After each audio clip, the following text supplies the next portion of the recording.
All right, we are live on YouTube, I Yeah. believe. And then we're gonna go live on TikTok right now. There we are.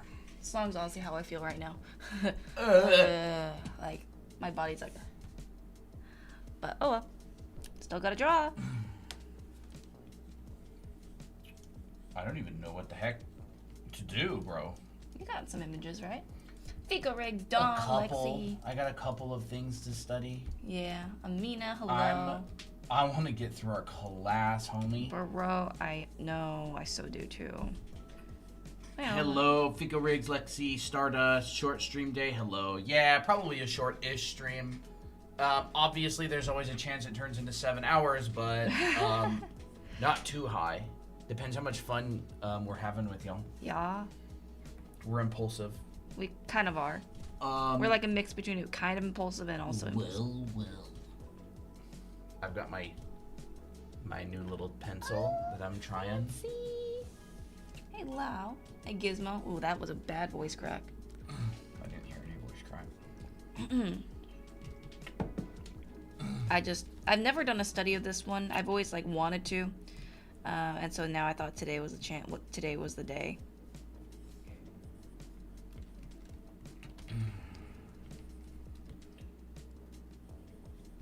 Gulp. Gulp. I don't know. How's everyone doing today? Having a slow. Is it already Saturday?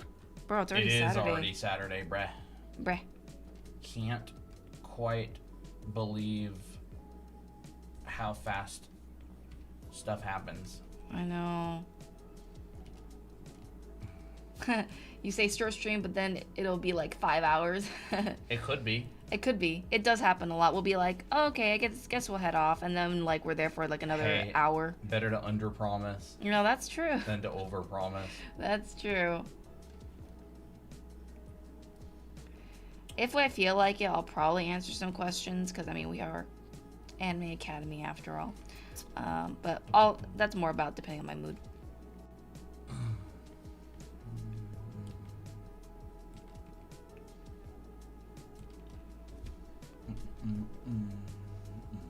Last stream was like 7 hours long. Was it? No, yesterday's stream was like 2 or 3. I don't remember. Really? There's no way we went live for 7 hours on our last stream. We have been live for 7 hours. Yes, we have done that before.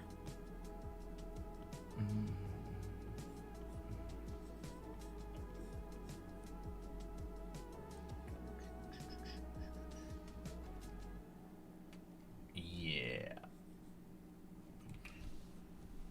So how is everybody doing? Didn't draw today feel weird? Then go draw it, Lau. To not feel weird. Schwample? Schwampy? Schwample. Schwample? Thank you for the follow. I love that name. Fell asleep on the last stream. You know, everybody falls asleep every now and then. That just means we're you feel comfortable enough to sleep on stream.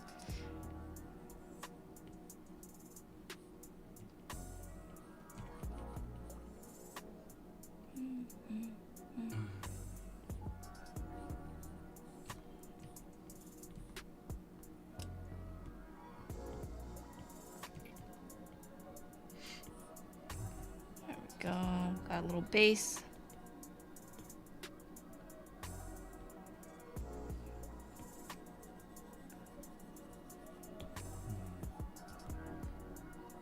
I wonder if I should just...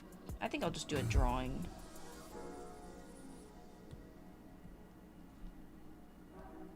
I'm drawing as we speak. Nice Baticus. I'm under 4 blankets. I'm not drawing today.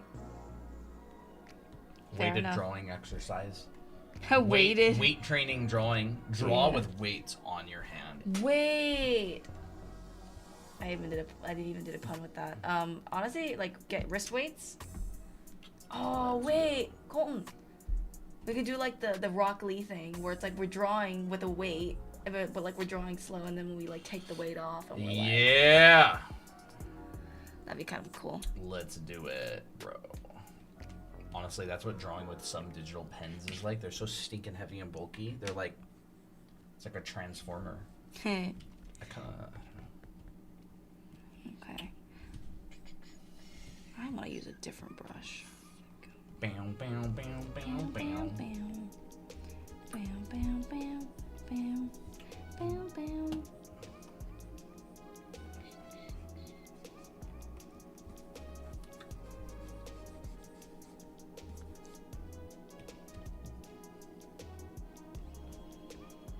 I'm back. Welcome back, Pavlova. They say don't exercise, but I think drawing counts. I think, you got a point there. Exercising our hands and brain.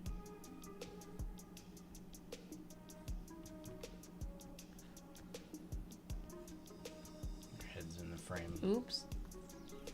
I need to move back a bit.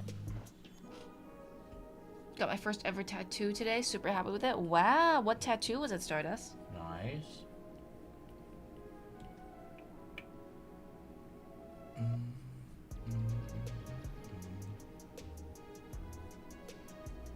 Is it secret stream? Lau says, are you pinging the Discord? I don't know how long we're gonna be live, so I didn't really bother with the ping today. You can go spread the news if you want. Stream started. Yeah, we didn't even know, like, we kind of debated even going live for a second, but we're just like, well, if we're gonna be practicing anyways. We might as well use stream time for that. Yeah, we can use some stream time. I feel like I should do this more so. And then Hi, Daisy. Hi, Swede Head. Suede? Is it Swede or Suede? Material.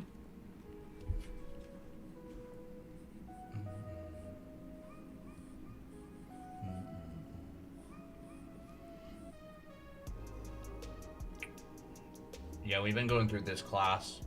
It's good. It is very good. It's good. It's very fine art, and like almost the entire class is about value grouping and simplification. Interpretation. It's not like it's a foundation class, but it's foundation in like not the stuff that we generally teach. Yeah, it's very different. It's all connected though. Like everything's connected. Everything's the same. Yeah, that's one of their big lines in the class that they use a lot. Everything's the same, and then also everything's different. No. But it would not be easy for a beginner to get through. No. Like they wouldn't get very much out of it, I don't think. It would be kind of too theoretical. It's very theoretical, yeah. Yeah. I mean, like, for people who are used to drawing and are skilled, it's like the theory starts, like, becoming more applicable. Well, they'll talk about things that I've been doing for, like, almost a decade. Yeah. Like I learned almost a decade ago and do every single day for work. Mm-hmm. But there are things that I kind of take for granted a lot. It's good, though. Like, It is. I really do like it. I really like it, too. Like Ramon Hurtado and Devin Corwin, they're great artists. Mm-hmm. Suede is the pronunciation. Okay, nice. Hey, Pompoof. Happy to see another stream. Nice, Vanilla Cream. Although Ramon's really good at teaching things in a very beginner-friendly way. I like him. Yeah. I'm excited to take his foundation, his anatomy classes. The way how he organized the legs and taught the legs is actually really funny. Or is teaching it. Really like it.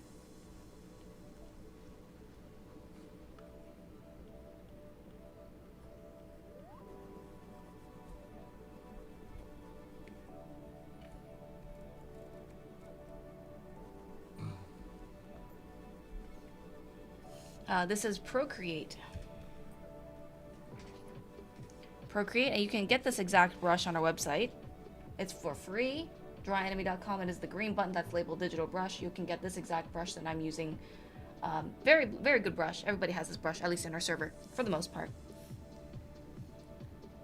Thank you, Nelly, for the follow. I mean, you can also get this link in our profile, so that's where it is.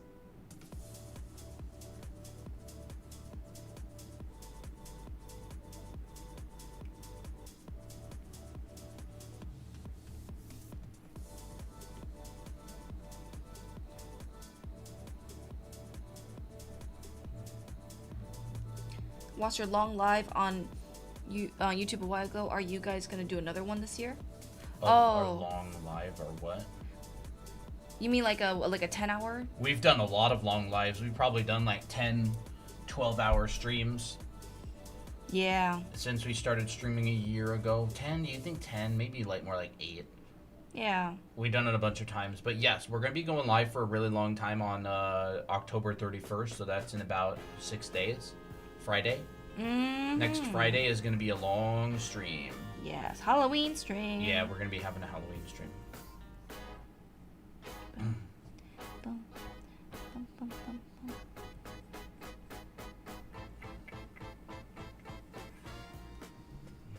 Got a question. Do you guys have any tips on how to draw Alderol art style? I have no clue what Alderol is. That an artist? I don't know what that is.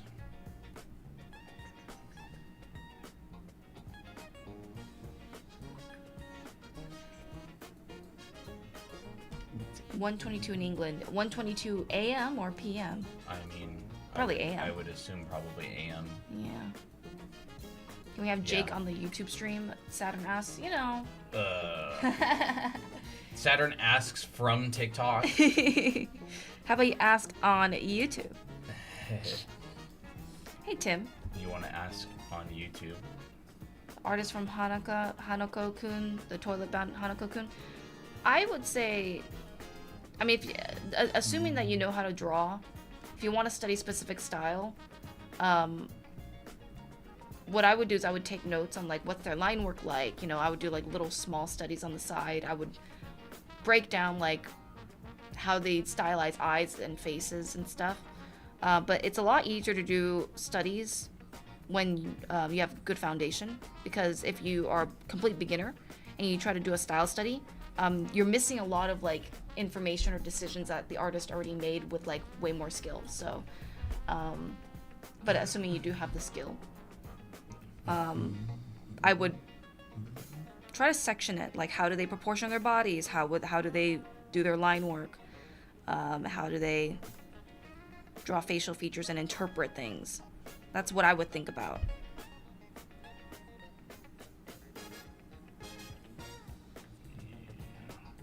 But, you know, style studies are hard.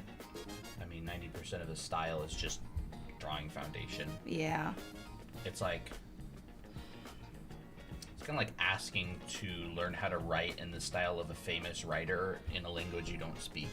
Yeah, it is like that. If you didn't speak English and you were like, how do I write in the style of Stephen King? Yeah. It's like, we should probably start by learning English. Yep. He was actually an English teacher, funny enough. Oh, he was? Yeah, I think he taught English in college. Oh. I read his book on writing, his Stephen King's On Writing. Mm-hmm. Yeah, you're welcome, Isha. Hey, Luki. How can I draw adoption papers with y'all's signature on it? What? What does that That's mean? funny. Oh, that's No, funny. we already have 3 cats. Yeah. We're full. Adoption papers. We are definitely full here. Appreciate the lovely comment. Thank you. We feel very flattered.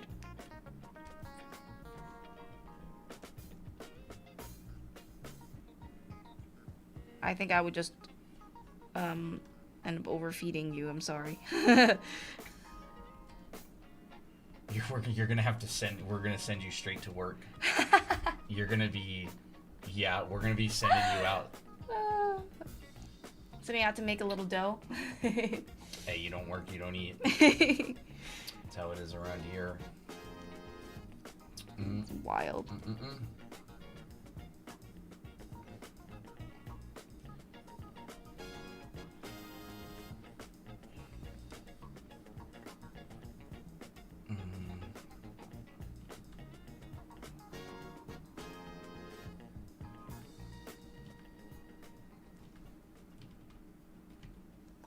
Nice drawing, thank you.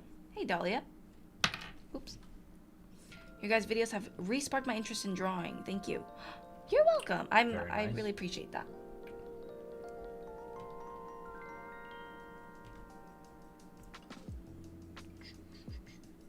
You know, sometimes even just like drawing for ourselves. Anytime I see Colton drawing, I'm like, I don't want to draw. I get like that a lot. I'm like, oh, I see him drawing something really cool. I'm like, oh, I gotta draw too. It's like this contagious feeling. That's why I think it's really important to have friends that also can draw with you. It makes the drawing like practice and stuff so much like so much more pleasant. You know, you're like art hangout. Just make sure that you guys don't end up playing Genshin all the time though. Yeah. It's a drawing session. Well, it's kind of it can also go wrong. I can't tell you the number of people I've met who are like, they get a group of art friends, right? You have to be careful of this. They get a group of art friends and then they become absolute mega besties, right? And then they have this huge falling out and they stop drawing for like a year. So it's like I draw with my friends, and then just make sure that you don't have a big falling out and yeah. And you're good. Keep your heart a little bit guarded. Well, just be aware if you have a big falling out. It's a real thing that happens. I've seen it happen like a bunch of times. It really like, is. All the time. People join a Discord server, they become really good friends. They're like, we're going to become amazing artists together. Let's do it. And I think that's all great.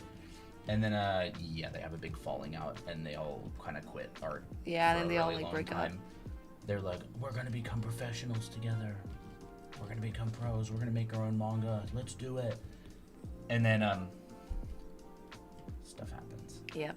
Life happens. Sai, you making me want to start. We want to learn so much more about drawing. I don't know where to start. Well, we actually have a school. We have a group of a bunch of online classes that you can check out on our website. You know, I mean, we teach tips and stuff on streams. Like that's a free resource as well. All of our live streams are on our YouTube channel, so you can also go through those and just start. But yeah, it's also on a 20% discount right now. So just take a screenshot of that if that is your thing, Viper. Like we basically try to make it so that you guys do have a starting point when drawing, and we also try to make it fun by making it more like some classes are more of an anime style if that's your thing. Other classes are more realistic, but it's all like foundations, all the same thing. So yeah, it is hard to know where to start, especially when you're just starting out, and especially if like you've tried to go on the YouTube route and then failed because like you're like, I don't even know if like what else to do. Like, okay, so I followed this video, now what? So we try to mitigate that by giving structure with a self-paced class. Yeah, YouTube's a little bit tricky because YouTube is kind of like a tutorial central. Yeah. Learning how to draw is a marathon, right? It's like building a building. Mm-hmm. You're laying foundation, you're building structure, you're building a piece before another piece. You know, you lay the concrete before you put the wood on top. And YouTube is kind of tricky because it has really good tips, but it doesn't usually have a very good process for like the whole thing. It'll be like, here's like some interior decorating tips, and here's a little bit of tips on like adjusting the concrete that you're pouring, and here's a couple of tips on, building a nice frame that goes underneath of your drywall, and here's some tips that I like to use for, but if you go to like a contractor school or something, like you learn the whole building process from start to finish, and it doesn't even have to be the best process in the world. You just need to learn like a process, and then you can go learn other people's tips.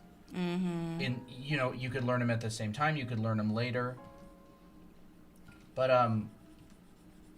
that's a way that I like to think about it. Drawing is so process and foundation oriented. Yeah. So it gets very overwhelming where to start. And so that's why we built our program, is because we wanted to be an option for people who wanted to learn how to draw, and are just like, I want kind of a complete education. Yep.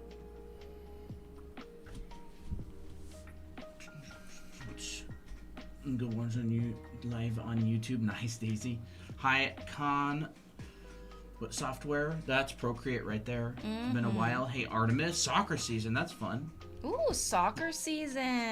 That's Um, cool. Yeah, I've taught a lot of people how to draw, and I've learned how to draw, and I've gone to multiple schools, and I've had a lot of friends that I know that I met before they ever drew who are now working professionally as artists. So I'm pretty familiar with the process, or at least the general process of getting good at art.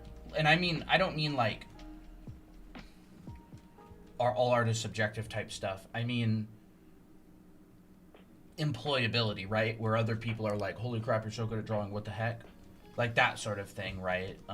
Not all art is the same, of course. I'm more talking about like foundation, right? Representational art, you know. Yeah, like when you're trying to represent a subject matter. Mm-hmm. Like I'm trying to draw a human figure that looks like a human figure, or I'm trying to draw an anime character that looks like good.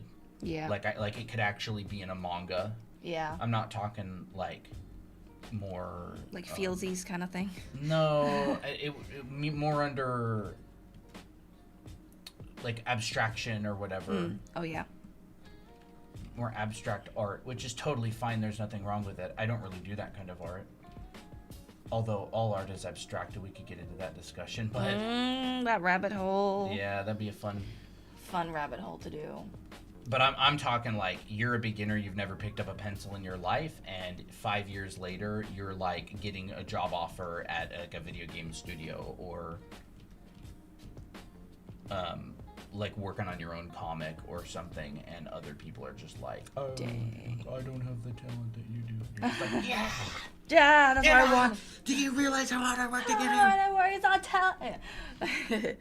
Like that kind of thing. Yeah. It's very process driven. That's a nice pose. Most people can learn how to draw. I would say pretty much everybody can learn how to draw. Yeah. I am absolutely convinced that if you can talk, if you can speak a language, you can learn how to draw, because art is just a visual language. Absolutely. What program do you use? This is Procreate. Procreate on the App Store. Find these folds here and just go.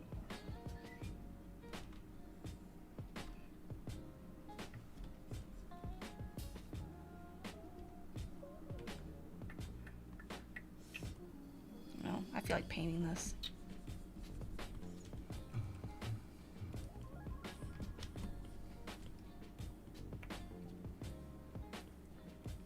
Don't forget your magic value. Yes, the magic value.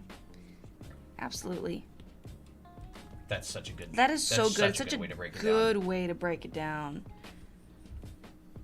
Oh man. I'm so excited to learn to like apply these concepts.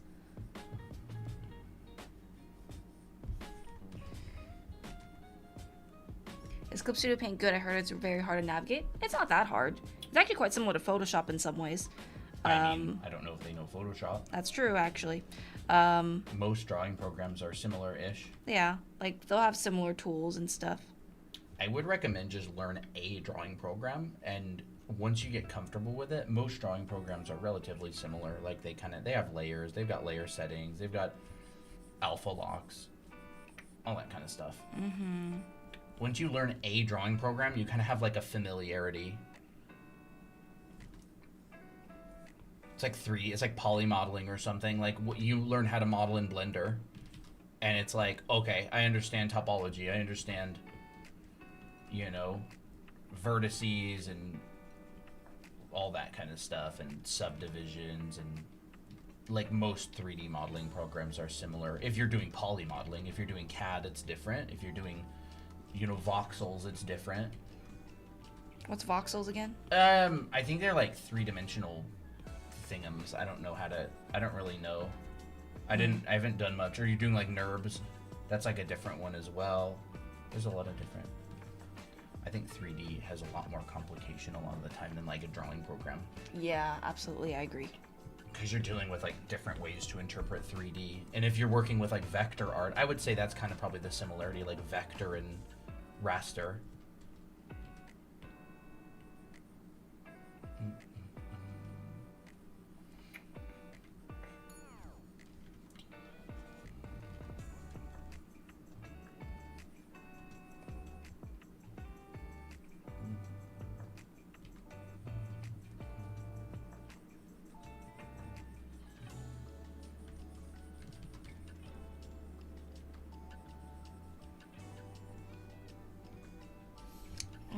Hey, Tira. Hinterra. I use Ibis Paint. Yeah, Ibis Paint is valid. What brush are you using? You can get this brush on our website. Saf, hello. You can also find our Discord server and our classes on the same website, drawanime.com. It is the green button for the digital brush. Do you have any suggestions for beginning digital art? I can't translate pencil to digital art. It's really just going to come down to hours. I would say my suggestion is build your digital tool to be similar to what you're used to, as similar as possible to what you're used to in traditional medium, right? So for example, I've got a brush and I draw and I get a line. And I'm not going to use like fancy layer settings. I'm not going to use all that stuff, right? So if I'm drawing, it's as similar to a pencil as I can get it, and then just spend hours and hours and hours doing it. And just learn very basic tools like you got a brush, you got an eraser, you got layers, new layer, old layers on top and below. Like, just learn the very basics, right? You got a color wheel. This is red, blue, kind of blue, yellow. And then I would say that's all you need to start, like, for real. That's kind of all you need to start.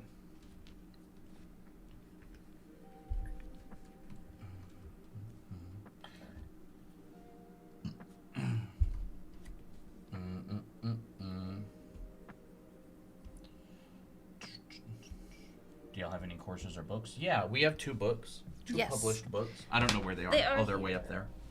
Yeah, we have 2 published books. And then we have an online school. We've taught courses since 2019. We have a whole bunch of them. But we have an online school called Anime Art School, where it's basically like a foundation school. So we teach like what you'd learn in like a design college. Yep. Figure drawing, clothing drawing, costume, character design, perspective, background painting. We teach like value, rendering, that kind of stuff. Very foundational. That's where our passion lies, is we're foundation teachers. We don't really go, here's how to draw in my style, or Yeah. here's how I do hair, or here's how I render hair. I like to put the dark thing here, I like to put the light thing there. We don't really do that. We teach more foundation. So like, here's how you render a sphere. Here's how you render a ribbon. Yeah. You can break down hair into a ribbon. Here's the core shadow. Here's the highlight. Here's the ambient occlusion. And then we kind of encourage students to develop their own style as they learn those foundations. You can get these books on Amazon. It's just Anime Academy How to Draw Manga. That is volume 1 if you want to know the basics of how to draw, in a manga style. It also talks about anatomy and figure drawing. Yeah, these are on Amazon. Yeah. Yep. And then But that's this what they is look character like? Design. Yep. Anime Academy How to Draw Manga. We are the authors. We're on the back. Yep. Back. There's us. Back years ago. We need an updated picture with the kitties. Yeah, I have 3 kitties. What brush do you use? This brush you can get here. Drawanime.com, that is our website. That is also the link in our profile. You get the brush, and it's on the green button right there. Yeah. How would you go about drawing with the mouse? Smell something. A lot of people actually paint with the mouse. There's a lot of people who will switch to the mouse with painting. You don't get any brush sensitivity. I would say if you're drawing with the mouse, you're probably going to want to go much slower. And you're like, if I want to achieve a shape with the mouse, right? Say I get like a round brush or something. Here's the mouse. This is all I can do. I can make the brush smaller, put some strokes. I can make the brush larger, put some strokes, and I can carve. There's actually a good amount of people who will paint with the mouse, and they'll actually switch. They'll just chuck their pen on the table and they'll start painting with their mouse. And I think Craig Mullins painted with a mouse for a really long time back in the day. So I like to think about painting with a mouse kind of like painting traditionally with a long brush, right? You go, like you think, and you're just like, I'm gonna put a stroke here. And I'll make my brush a little bit smaller, and I'll put a stroke there, right? Like you can go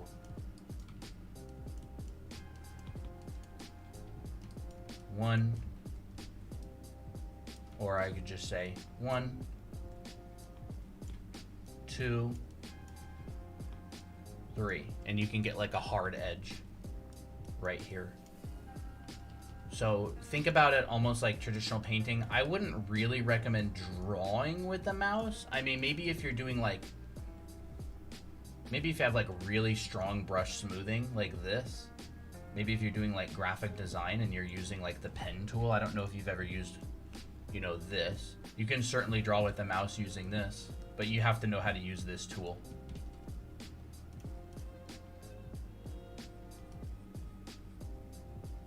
You know, you can just hit make selection, and now it's a selection. Oh, I gotta bring this way down. So that's another way you can do it. I feel like I smell something burning. Burning? But there's like no... I don't smell anything. Do you? You want to go look around? I don't. I checked the stove and they were all off. I thought maybe it was something from coming There's from Christine outside. Strong. I mean, you want me to go look around instead then? I don't smell anything. I can look around. Why am my chair thing back down? My chair goes, whoa, and you think you're going to fall over. Yeah, that's literally what happens to my chair all the time. Yeah, go on. I'm gonna check outside first. Bro, what about how many car crashes were there during the day today? These people need to learn how to drive in this state. What brush did you use like 5 minutes ago? What? Yeah, it smells coming from outside. Smoky outside? It's not I don't know. I guess it kind of smells like smoky. I don't really know what it's from. Like maybe some house is like... That's the one on our profile you're probably thinking about. The brush. Yep, this is the brush right here. Maybe you get like a waft of air that connects to the outside Oh, because yeah. of where you're sitting. I don't know. Maybe so. Yeah, this you can use for Procreate, Clip Studio, and Photoshop because it's a Photoshop brush. I like to use the polygonal lasso when I paint with the mouse. Yeah, that's good too. Lasso tool is great. I use both so much that I have them mapped to different keys. But it's all the same stuff. Like you're just making shapes. Like however you want to make shapes is how you can make shapes. Mm-hmm. All it is just making shapes. That's why you can draw or paint with the mouse.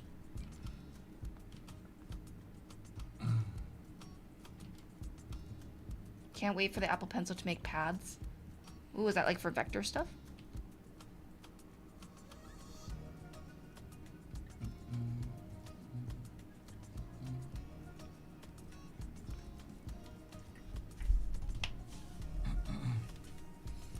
Commenting over for engagement, love when others teach art. Awesome. Thank you. Lily.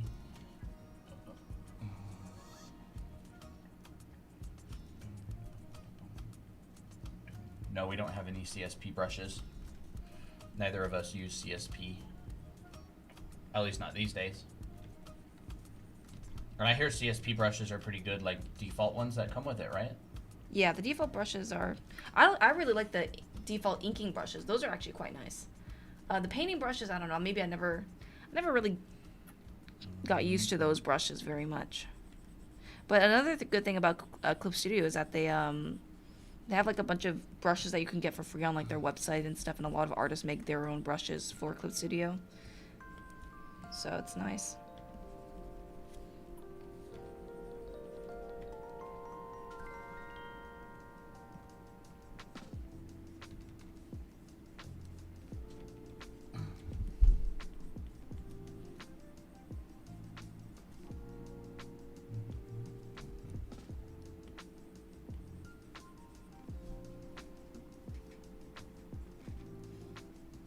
For easily tracing my designs into vectors, it would be so much faster than a mouse. Ah, I see. Hey, Master Magic. Thank you, Dan and Lich, for the follow. Maybe your brushes work in Clip Studio too. Yeah, they do. And you can also use like Photoshop. You can save like Clip Studio files and turn them into Photoshop files as well. So you can like switch back and forth. A lot of people do switch back and forth between the two programs.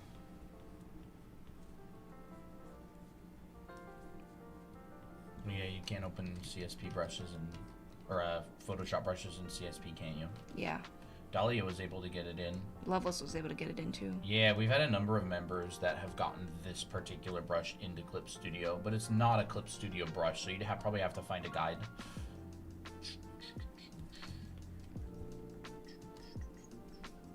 Catchy. Mm-hmm.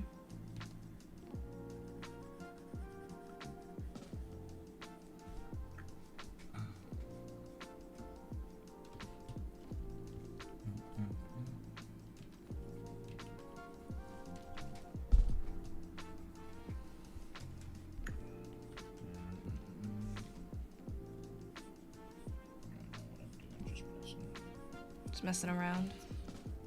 Yeah. Me too, honestly. I don't even remember how I got it into Clip Studio Paint. I just did, yeah. Practicing values today? Yeah. Practicing clothing and values. I just decided to turn it into a value study because I think it takes longer.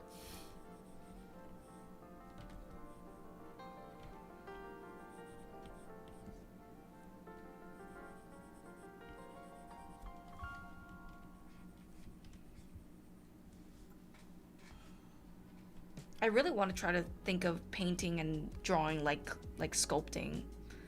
I've always been so used to like solving problems with just like line work, so it's like harder for me to transition into just like shapes. Yeah, I know what you mean.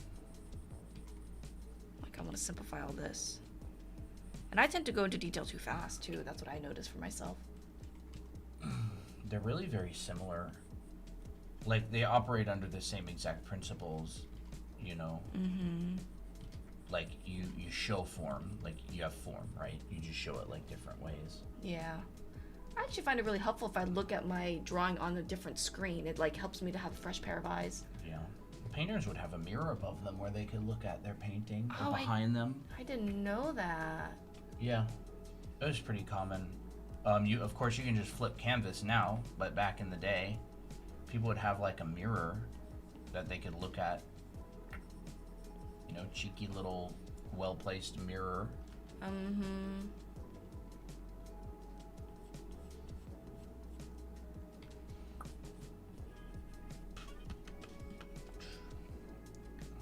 What is today's stream going to be about? Just Not about anything. practicing and chilling. Just practicing and chilling, yeah.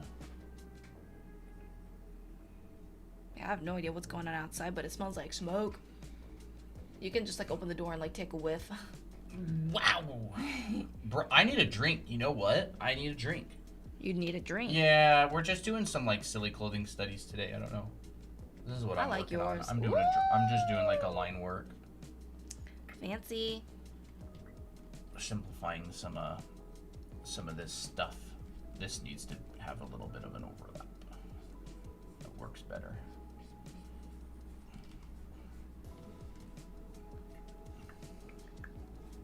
There you go. You can see Christina's. When we don't know what to do, a lot of the time we'll just do studies. That's what I do. Mm-hmm. If I'm like, I don't really know what to do, I'll just be like, I'll just do a study. clothing studies works, figure drawing works. Mm-hmm. And usually you kind of get into the rhythm. Like I didn't really feel like drawing, and I just kind of started, and you know, an object in motion stays in motion. So if I start drawing, a lot of the time I'll just stay drawing because it's easier to stay drawing, and you kind of get like in this trance, hypnotized state where you're like, You do this.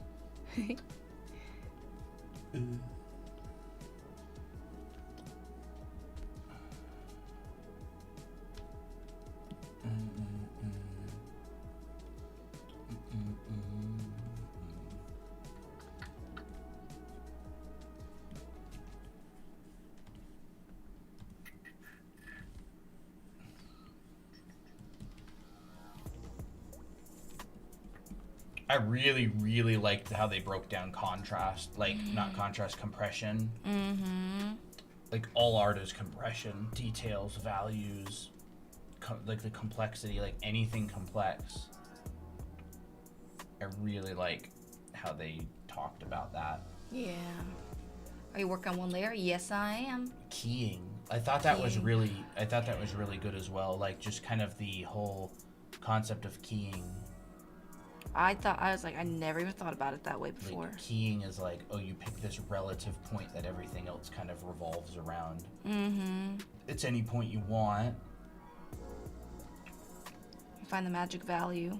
Magic value is pretty good.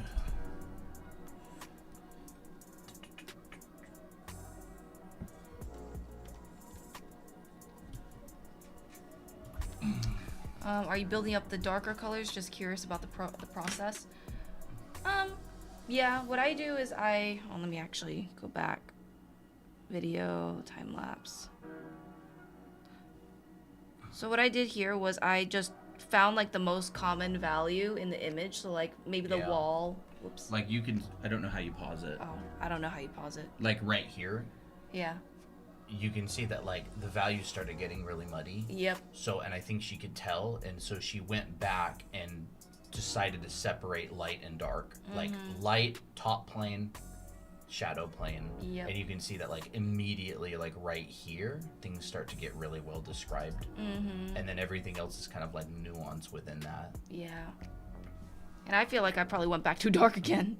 But It's not so, I would say it's not so process as it is you notice things and you have ways to get out of it. yeah. It's like Christina will notice something and she'll have like tools in her belt that she knows of to escape the trap. Mm-hmm. They'll do even more subtle. It was really interesting what Ramon Hurtado said about mastery. He's like, mastery, like, it's not just where you like everything is easy now. He's like, mastery is like, you have enough tools where you can kind of get yourself out of any situation. You know what I mean? Yeah. It's like that building a house. It's like beginners, it's like if they try to build a house, like they have no lumber. They have no hammers. They have no tools. They don't have schematics. They don't have, Anything. you know what I mean? They can't fix anything. if they see But it's like a master. It's just like, I got a tool for that and I know how to use it. I know a process for that. Like a tool could be a process. A tool could be a brush. A tool could be a way to think about things. A tool could be a way to separate and simplify. It's like a tool is kind of just like an abstract, or is kind of just like a term for a possible solution. And we were taking a class by this guy who's super good, and he was talking about mastery and how it's kind of more like that. Like you still feel like, oh crap, how am I gonna get out of this one? Oh yeah, I got a bunch of tools for that. It's like a spy thriller. Yeah. Vegetable. I thought that was sick. And, funny enough, Craig Mullins kind of actually spoke that way now that I think about it when I was taking his class. He's like, I actually never started a painting this way before. But you can tell that he's got, like, this really good way to resolve issues. Yeah. He's like, yeah, I actually have no idea, like, what this is going to be at the moment. And it's like this... James Gurney as well, like, on his YouTube channel, he was talking about, like, every single painting goes through this stage where you kind of feel like a pilot flying through clouds and you can't see. And he's just like, you just kind of trust your dashboard and your training. I thought that was really interesting. Yeah. Maybe someone else think it's interesting too.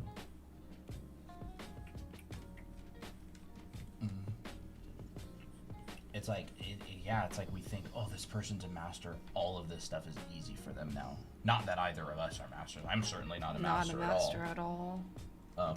But the way that like masters of things talk is really interesting. Mm-hmm. Bye, Dahlia. Gasp, secret stream? Yeah, I guess so, Mysel. Yeah, we realized those are the only ones we could get you to come to. So we decided every stream from now on is a secret stream. So Mysel can come every stream. Yep. Yes, exactly.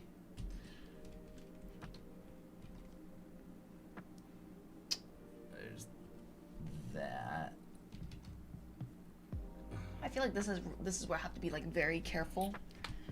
Oh, it's easy to it's easy to like get Annihilate. really, yeah, it's easy to annihilate. So it's like I have to like balance it out by like, okay, well, how far should I push the values now, and how clear should I make these shadows now? So I'm just kind of like waiting. I'm waiting. Yeah, like that compression, because you're operating in a more compressed range. At least Yeah. with your darks, you haven't gone dark. I haven't gone like this dark yet. Like Yeah. technically, I could go like way darker. Are you going to, or are you gonna probably leave it? I think I'll leave it for now and then decide like, oh, maybe I'll change it. I was actually testing one of the new brushes in the Procreate brushes, the oils. The oil paints are actually quite nice. They have a nice texture to them. I actually quite like it.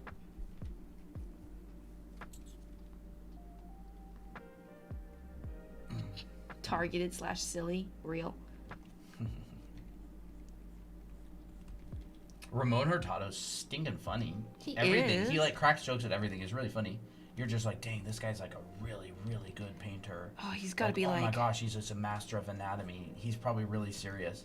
He's talking like Illuminati tricks, and he's obsessed with cats. He has like folders on his desktop that's just like cats. Cat. He has like a bookmark folder on his web browser that's just like cat stuff. Cat Cats. stuff. He's always like relating things to cats. It's like a. It's great. I want to retain our goofiness even when we become good. Yeah. That would be great. That would be fantastic.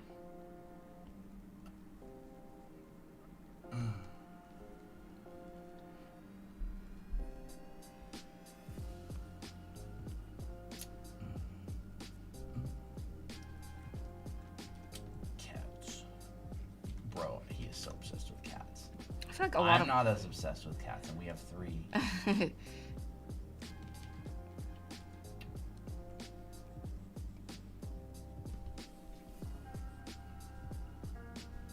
It's almost like working in the median filter in Photoshop. I mean, wait, what? It's kind of like working with the median filter Yeah. in Photoshop. That's what it feels like right now.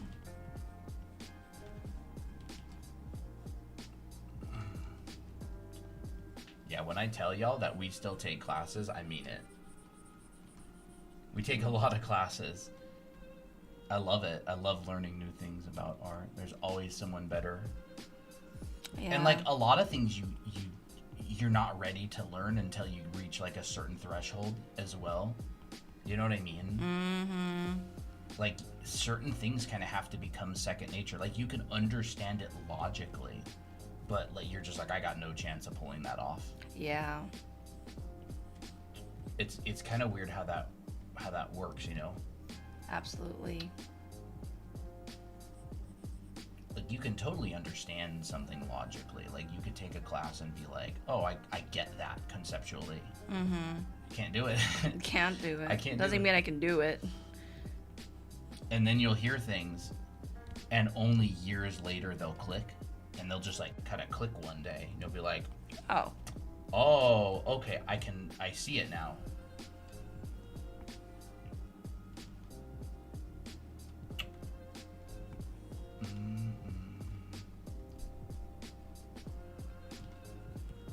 It's almost like that idea of like when the student is ready, the teacher will come. Mm-hmm. Except the teacher doesn't have to be a person. It can just be like even something you heard years ago. You're just like, oh, maybe that's what it meant. Yeah. I think I should make this just a tad darker on the bottom. There's that gradient.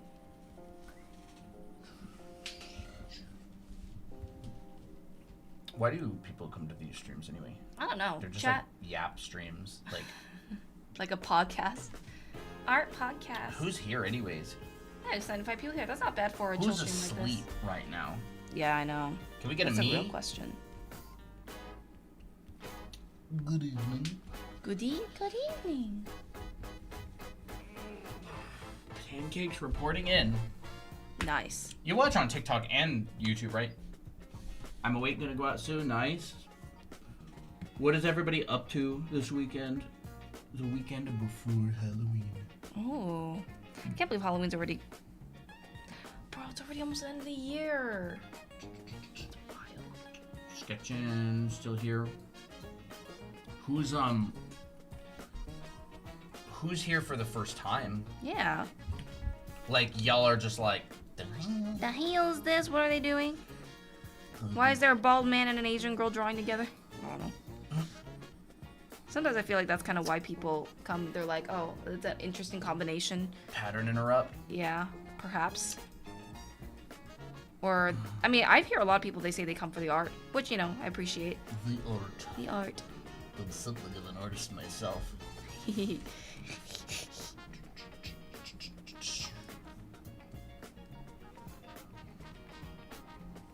Me, Tato Angie, Welcome. welcome. Glad you're here. Bub. I'm so excited for Halloween. Nice. That's great. I wonder how many people are trick-or-treating this year. I remember when I was a kid, we used to go to the mall for trick-or-treating. A lot of stores would have candy out. I wonder if that's still a thing. You know, chat, I thought of one of the best trick-or-treating ideas. If you get trick-or-treaters at your house, you just have a spinny wheel. Like a wheel that you spin, and every kid that comes to your door, you spin the wheel, and you could have like anything from like something, you know, like one Skittle to like like a Dubai chocolate, and you just make like TikTok about it. Oh my god! And you just kind of like, you could like do that. Wait, that's like content. That's be peak content right there. That would be pretty fun, yeah. But like, imagine like you have like a little spinning wheel, and it's like, zzz, and then it's like, no, you didn't get anything, or oh my gosh, they got the, you know, and so you could buy, or you could get some like more expensive candy, but you wouldn't give them to everyone. You'd only give them when people land on it, and then when you're out, you're out. Now let's hope that they don't just spam it to get the Dubai chocolate. No, you can't. You give everybody one spin. Yeah. Certain brush pack? No, it's just one brush. This is the brush here. It's our website. It's on our website. It's the green button. You can use it for both.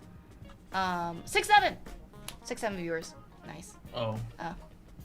Anyways, yeah, you can get this. It's good for Procreate, Photoshop, and Clip Studio. I was like waiting for the 6-7.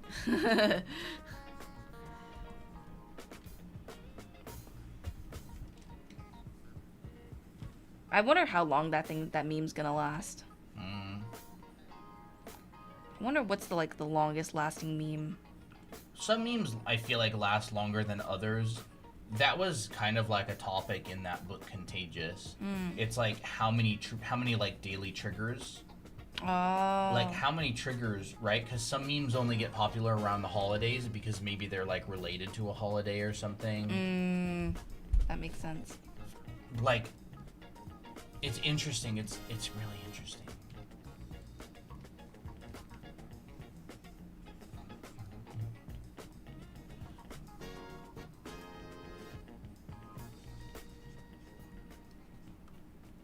Like the longevity of memes.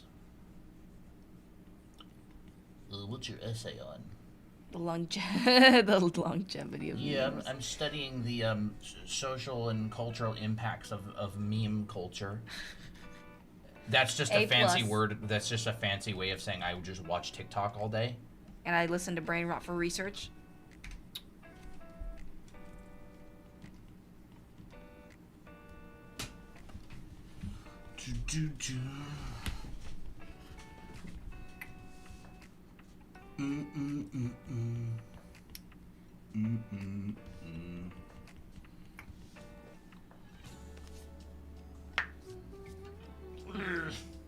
See, if we tried to explain the magic value to chat, I don't think anybody would get it. They wouldn't. Because they don't have, like, the context of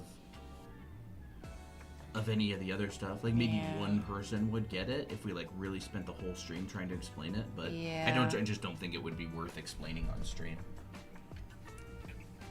If I had a question about it, then maybe we would try. But... Yeah.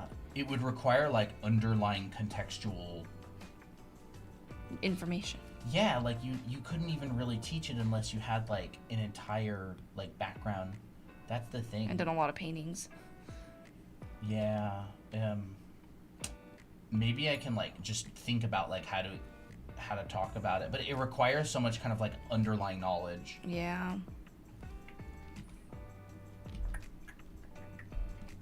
Well, it's almost like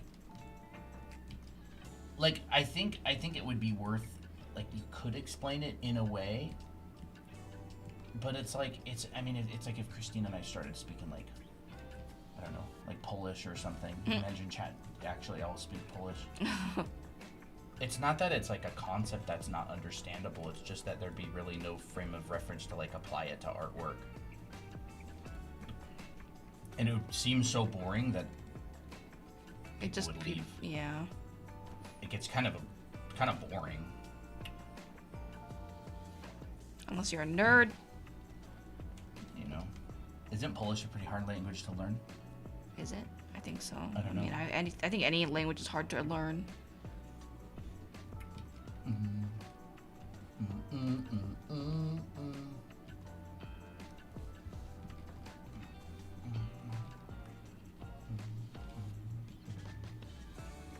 You speak Polish? Ooh, nice, Nimi. Yeah, Polish is very hard. I heard that before. I've never tried to learn it. A couple of the people that I originally learned art from online were Polish. 2 of them were, but they spoke English. Did they speak pretty good English? Or was it a bit broken? Good English. Great Nice. English. I met Derek at the first Lightbox. Dang, I wish I was able to go to Lightbox. Boo. Yeah, would have been pretty motivating.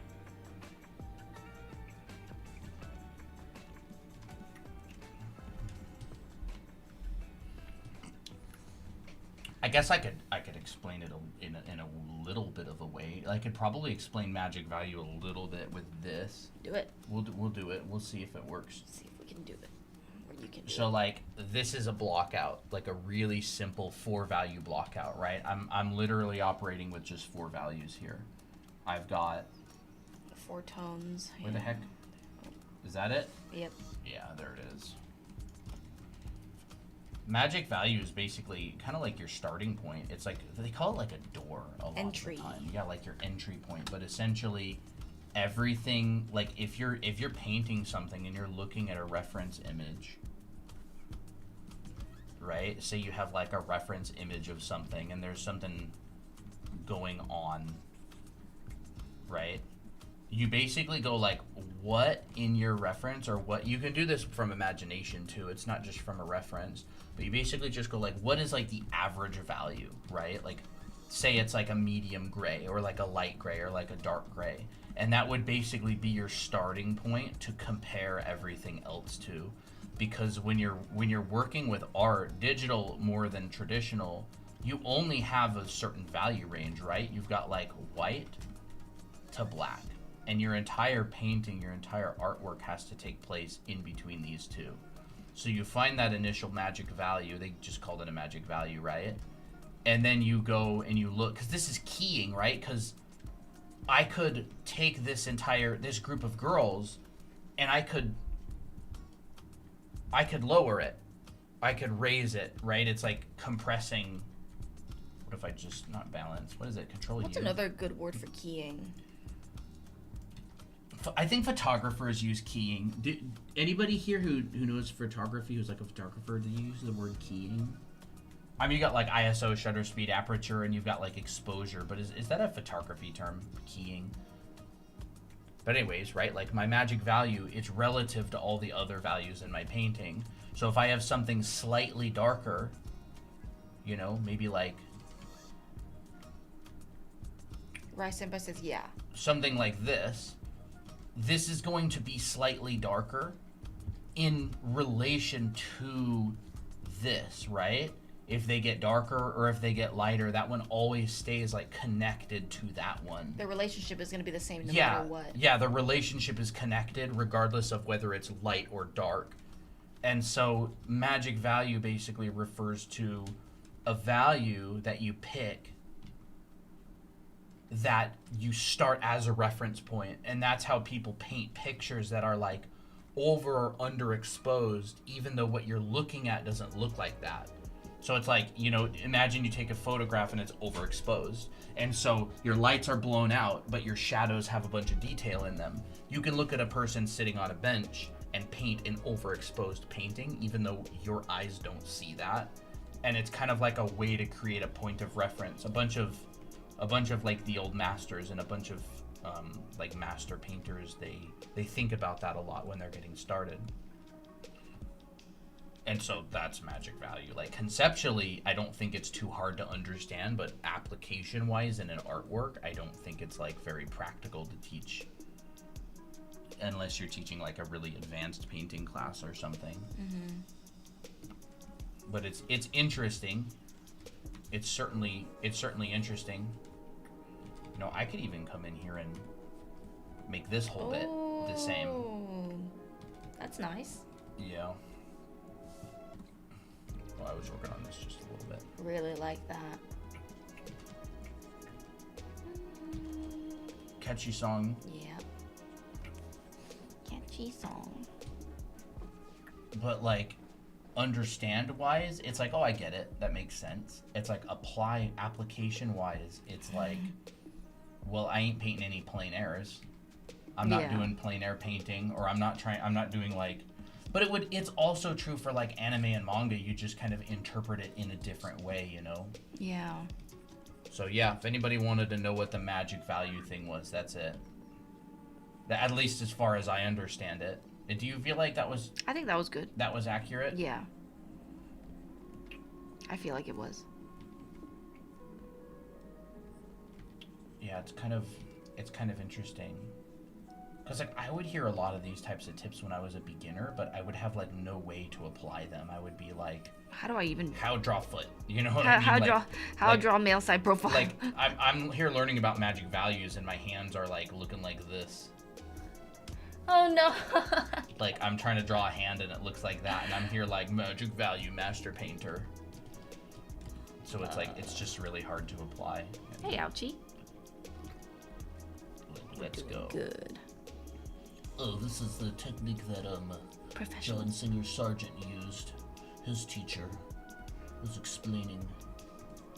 Sargent was ruthless. He was like sassy. Sargent was ruthless. What did Sargent say about his own teacher? He could teach but not do. Yeah, he could teach but not do value. He teaches value but can't do them. He could teach value but not do it. Oh, no. Imagine saying that about your teacher. Bro, that's like... Right? Imagine chat's just like, yeah, Colton could teach, but he sucked at drawing. And, I mean, like, it's funny because, like, his work shows, you know, like, he is a good painter. It's just... He's not nearly as good as Sargent. Like, Sargent wasn't full of crap. Like, he knew he was knew right. That's the part. He was ruthless. Yeah. I wonder if they were friends. Probably not. I don't know. I have no idea. That's very funny.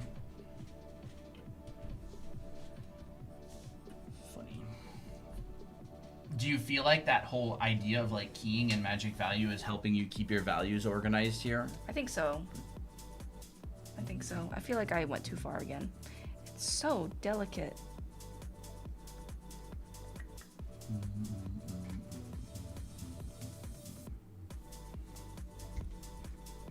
I want to take some live classes from them. I wonder if Underpaint had a booth. If I find out they had a booth at Lightbox, I might be real sad.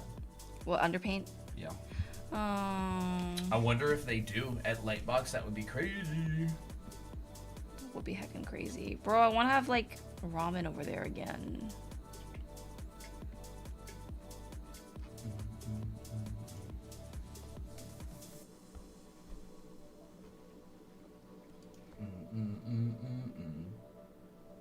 Like, I have a really hard time applying magic value. Like, that's why I was doing exercises like the girls on the bench. Yeah. And I do a bunch of exercises like that where it's like kind of, you know, you group all like values.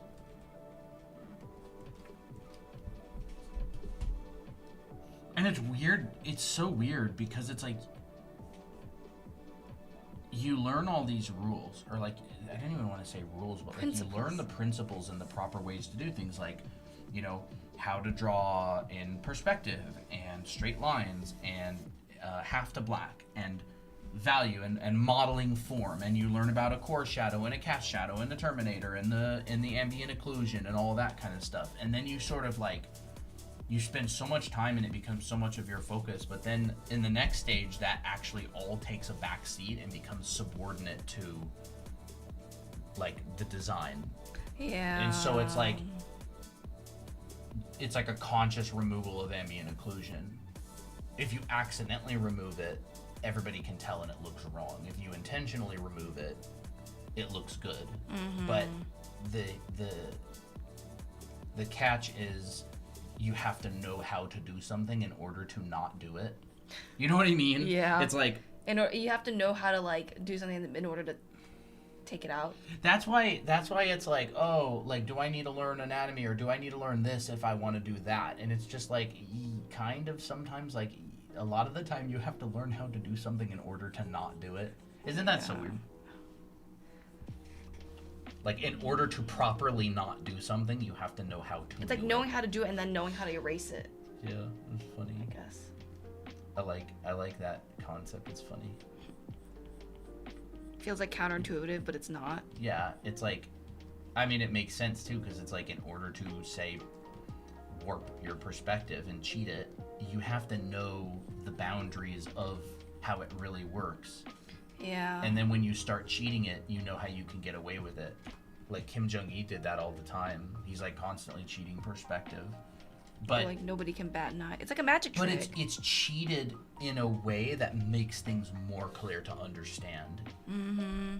Or it's like values, right? It's like rendering. Like you learn how to render, but then you compress. Yeah. Like very, very compressed.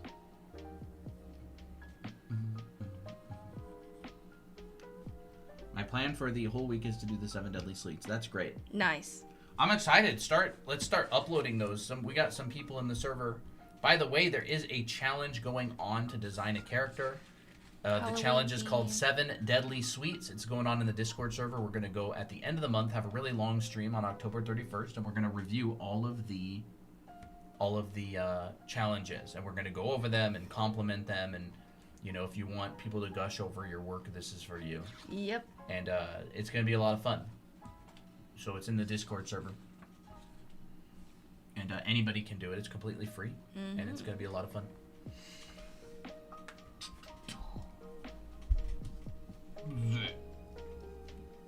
I haven't even started mine yet. I'm not doing it. I ain't doing it either. But a lot of people in the community are, and we're going to be doing a big stream to cover it. I would say if you haven't started, the most difficult part is the idea and like the initial sketch. Like I think it's like if you haven't started, I would start. I would come up with an idea, and then I would kind of block in like a really rough sketch, or even like a napkin sketch, something that like only makes sense to you. That kind of like gets a lot of the heavy lifting out of the way. And then you're like, okay, like I'm not too stressed about it because I've already come up with an idea and I already kind of have a direction. I do think that the hardest thing is the idea, like getting the idea across. Yeah. But rendering takes the longest. It does like take the drawing longest. It generally takes longer, but it's not as hard. Yeah, good point.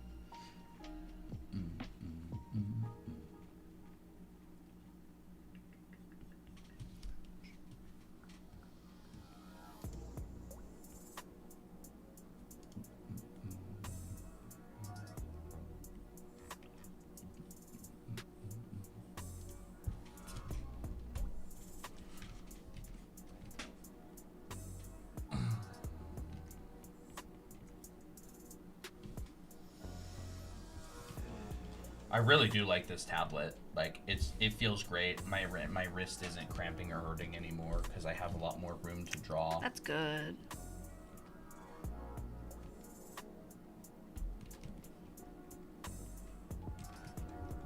Chat can see when I draw, and I don't have to draw like microscopic.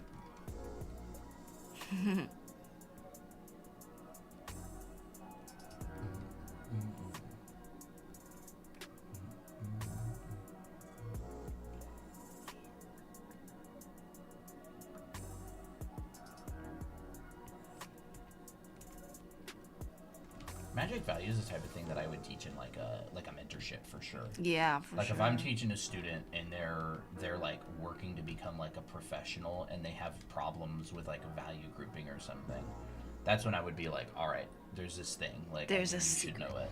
I think it's time for you to know the secret. But like what we would teach on stream on a daily basis is like, here's the 7 basic folds, or here's like head proportion, or here's how you break down a hand, or here's how I Yeah. would block in like a body. Very foundational, like very kind of structured foundational type stuff, right? Like bend and stretch. Here's the core concepts. Yeah, and it's also something that's fun to watch. I don't think value grouping secrets is very fun to watch, like as a live stream. Yeah. And I don't think it's very fun to teach either. I think it's really fun to like teach figure drawing and like gesture and character design and a lot of these different things. Yeah. At the end of the day, we teach what we want because we are the ones who have to stream. Mm-hmm.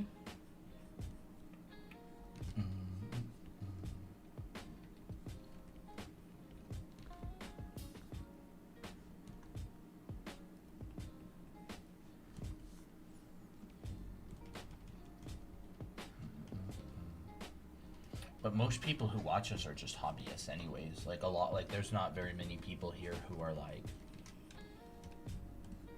Like aiming to become professionals. I mean, I think eventually maybe a good amount of people are, but it's like they're not like third year in design school, Yeah. like starting to think about like getting employed or whatever. You know, it's just not our audience. Mm-hmm. Generally, and the people who are like the people who are signing up for the mentorship, Yeah. which is totally fine. Yeah. Like people who are like really far along in their journey, they're not on TikTok looking for tips. They're like grinding it out, doing a bunch of exercises, or they may start on TikTok looking for tips. Like I started on YouTube, and I found Fang. Mm-hmm. But then as soon as I kind of decided what I wanted to do, I was in FZD. Like I didn't go on YouTube for like an entire year practically. Yeah. It's just like there's kind of different stages of an art journey, and you tend to be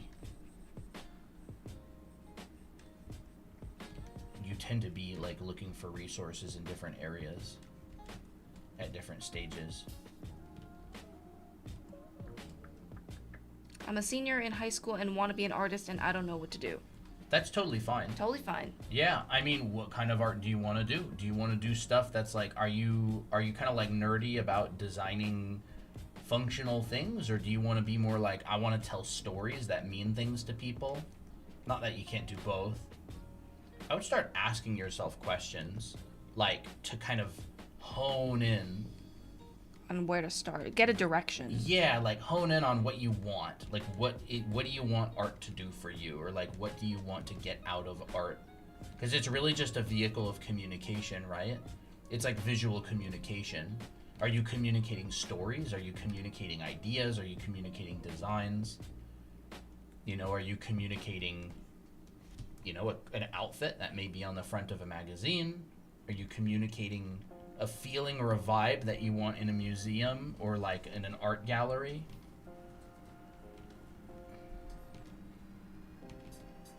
I feel like something's clicking in my brain With your value stuff? with my value stuff, and like getting the envelope or getting like the main thing and then find the relationships and changing it after. Like I feel like that's really helping me right now.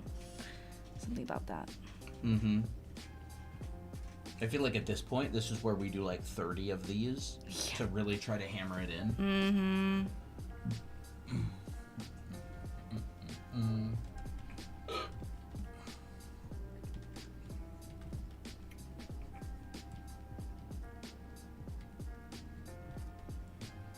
You did tell me before that you wanted to be good artists together. You know?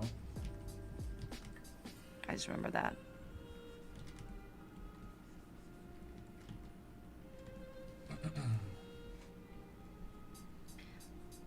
What tablet is it? This is an iPad Pro 13-inch. Unless you're talking about Colton's, if he was showing it earlier. He's using an Intuos. Was it Wacom Intuos? Something. Intuos Pro large.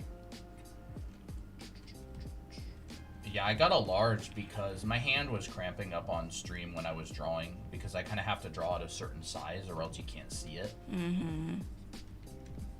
And I like it a lot. I've worked on an Intuos for years in the past, and haven't for a while because I have a Cintiq. It just kind of put it away for a long time.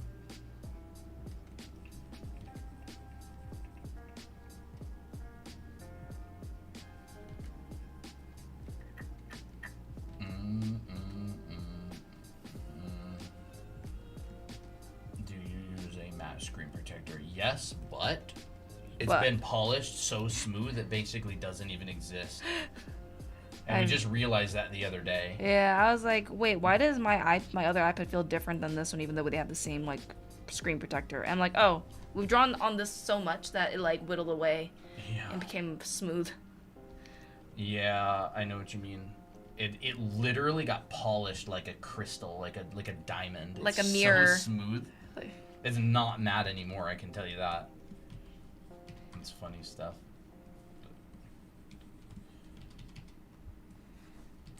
That's fun. oh, very nice. So glad there's people like you doing this stuff with all the AI around. We really need more of this. Yeah. Awesome. Appreciate it. Boom, boom, boom, I really like the folded paper analogy. I feel like Yeah. I might have to go darker in some areas. I don't think you have to at all. It's To me. it's your decision. That's true. If you're trying to match the photo, it is darker. Yeah. But I wouldn't necessarily say I like the photo all that much. It feels like you're focusing more on the shirt. Yeah. I do like the folded paper idea. It's very similar to like low to high poly. Yes. A lot of people will talk about that sort of thing, you know, like you start low poly and then you start adding resolution to it. Mm-hmm. It's like the folded paper, you know, it's like you start with a flat piece of paper and then you fold it once and then you fold it twice. I feel like that even does like a just as good of a job. Yeah. Because it's like paper, I mean, a piece of paper is just like literally one polygon.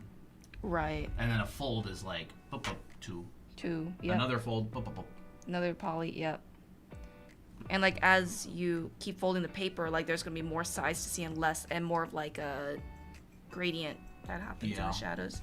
What is folded paper? Literally folded paper. Yeah. Like, I'm talking like the idea that what you're painting or drawing is one polygon and then you fold it like this. And what happens when you do this is you get a value change. And then if you fold it again, like this, you get another value change, right? Maybe a little bit darker. It's just a simplification of things. So in the very beginning, when she was drawing the shirt, it was like top plane, Bottom plane. bottom plane, light, dark. And then as time goes on, there's more and more information, but it's like the entire purpose of the paper thing is like keeping things organized. So like starting with just a flat shape, right? It's similar to like this right here. Like this has no paper folds. This is a piece of paper, right? And they don't have to be square, right? This is a piece of paper. This whole shape right here, I could just be take flat. it. Right? There's that piece of paper. And then you fold it and you may add, Another value. Form but change. I want this piece of paper to stay within this value group. So I'm not going, here's a fold, here's a fold, here's a fold. Ooh. I want it to be like, here's a fold. You know, there's a fold or there's a thing. So it's like operating within that. Do I have to have some knowledge in drawing to take your courses? Our classes, no. No. No, our classes are made for, Beginners. yeah, they're foundation classes. So we take you through the very basics of stuff. Like, you know, we take you through all of these foundations like figure drawing, costume drawing, right? Dimensional drawing. it's a foundation school. You know, figure drawing, costume drawing, dimensional drawing, you know, background painting. The first half of the background painting class is actually a rendering class, so I teach you how to render spheres, boxes, cones, cylinders. How to light them. I teach you how to light them. I teach you, you know, about core shadows, cast shadows, 1, 2, 3 reads. It's a foundation school, and then we build up over time. So that's why we created it, is because we are passionate about teaching foundation. We think it's super important, right? And even in my painting class, I go into like value grouping. So I'll teach you, you know, core shadow and terminator and ambient occlusion and this. But then in my painting class, after you learn how to render, then I teach you how to value group. And so value grouping could just be something like this, where you have a light and a dark. And that's literally what Christina's doing right here in her time-lapse replay. Yep. She value grouped it in the beginning, right? Right there. Yeah, so that's like value grouping, right? That's that piece of paper thing. It's pretty high. It is pretty high. So I went in and separated it out. Like that. And I separated out all the darks and the lights and got something in.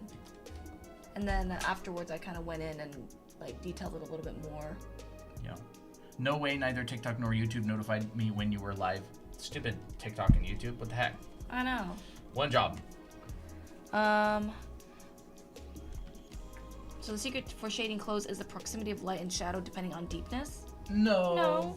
I mean, the like, secret of shading clothes is like everything just is pipes. Yeah. Yeah, everything is pipes, but like It's you're all not trying to cylinders. show. I would say you're not trying to show every single crevice. You're just trying to show what it's doing. Like if that's the main idea of your clothing study, right? Like for me, let me think. When I started this clothing study, I really did not want to go with a lot of detail in the shadow side. I wanted to show more of the lit side.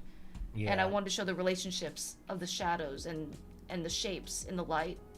And I kept the shadow side simple. That's at least that's what I wanted in the piece. But you don't have to do that. Yeah, like you you don't could have have to. inverted it. I could, yeah. Like you could do it with a line drawing.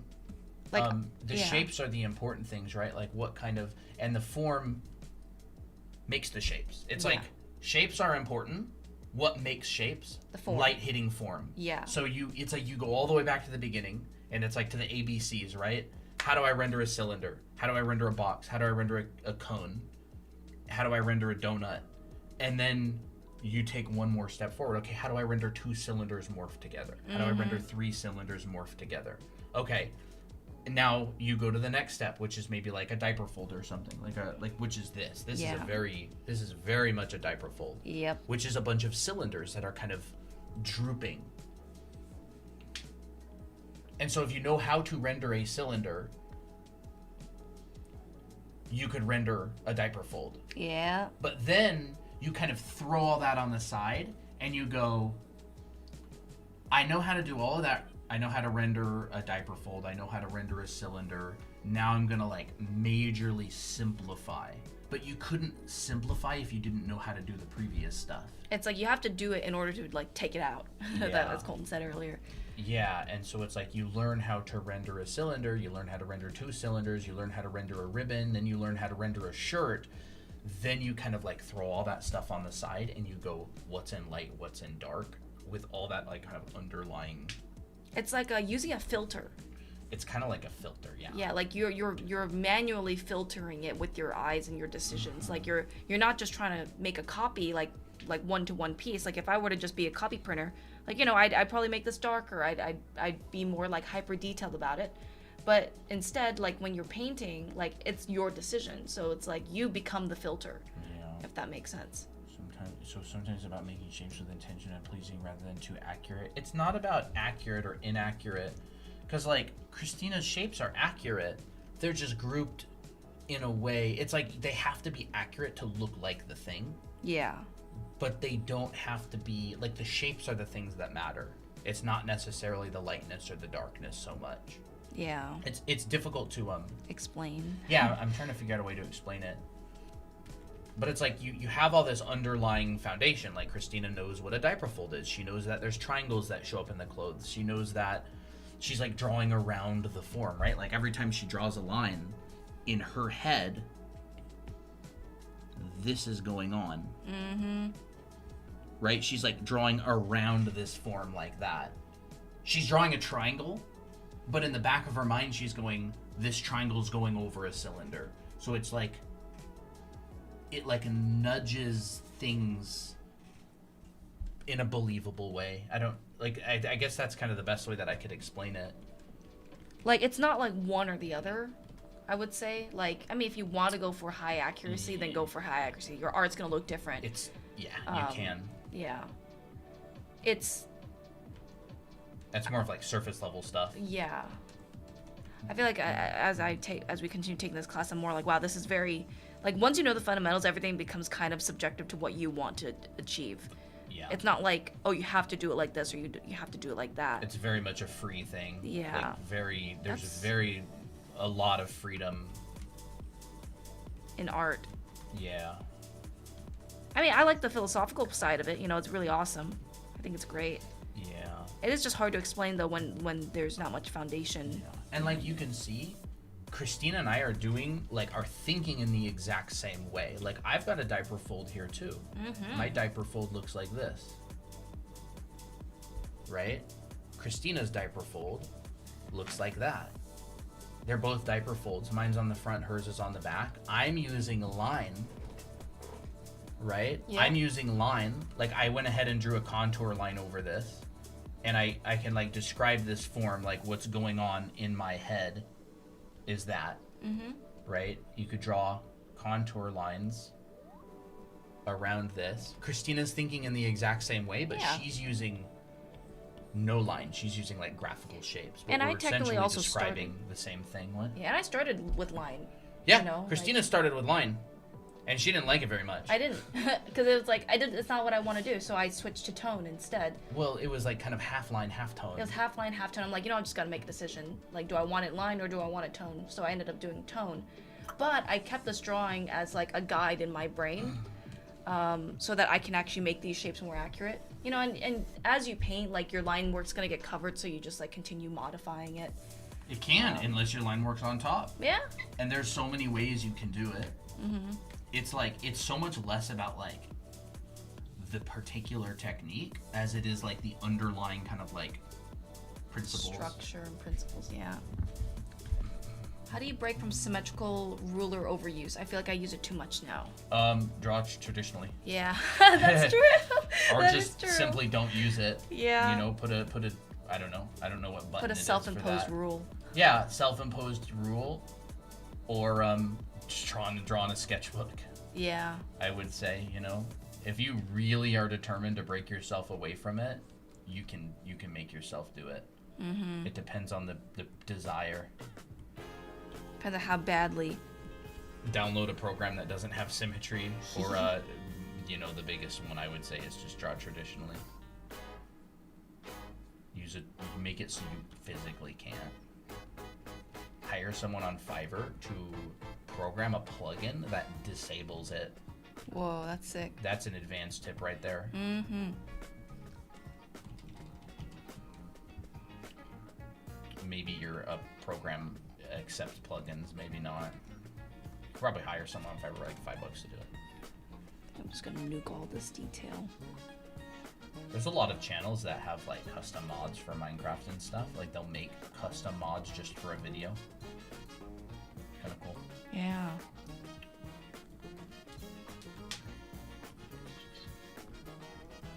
Alright, I think I'm gonna move on to another study. I think I'm pretty happy with how this turned out, for the most part.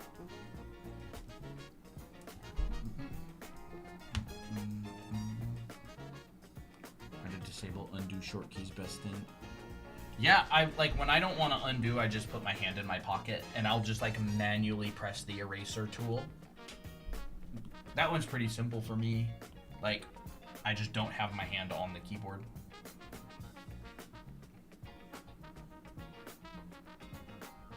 How long are we gonna be on? Probably not too much longer. Yeah. I want to get through more of this class we're going through. Mm-hmm. It's fun. Gran Medina. I feel like value grouping would be a really good thing for Cran. Cran. Yeah. I agree. Like Ooh. that, in my opinion, is the kind of artist that would probably benefit from that sort of thing. I agree. Like you can tell that they're naturally kind of already doing it a bit. Mm-hmm. The envelope, the bad ghost costume, that's actually really helping a lot. Yeah, Yuming had a similar thing to that in his class. Like for me, I always tend to like start like piece by piece, but doing this actually helps me a lot more with finding like more accurate shapes and stuff. It's actually insane.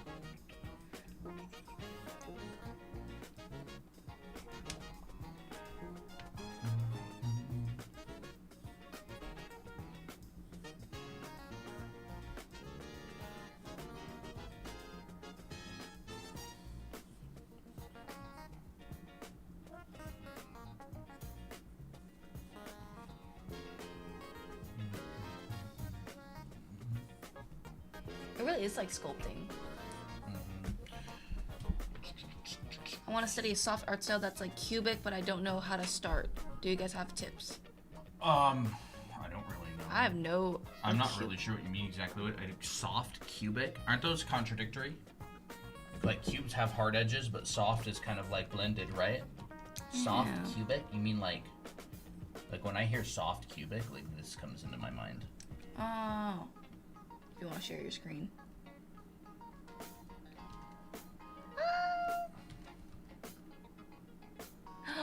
It's a cat loaf bread.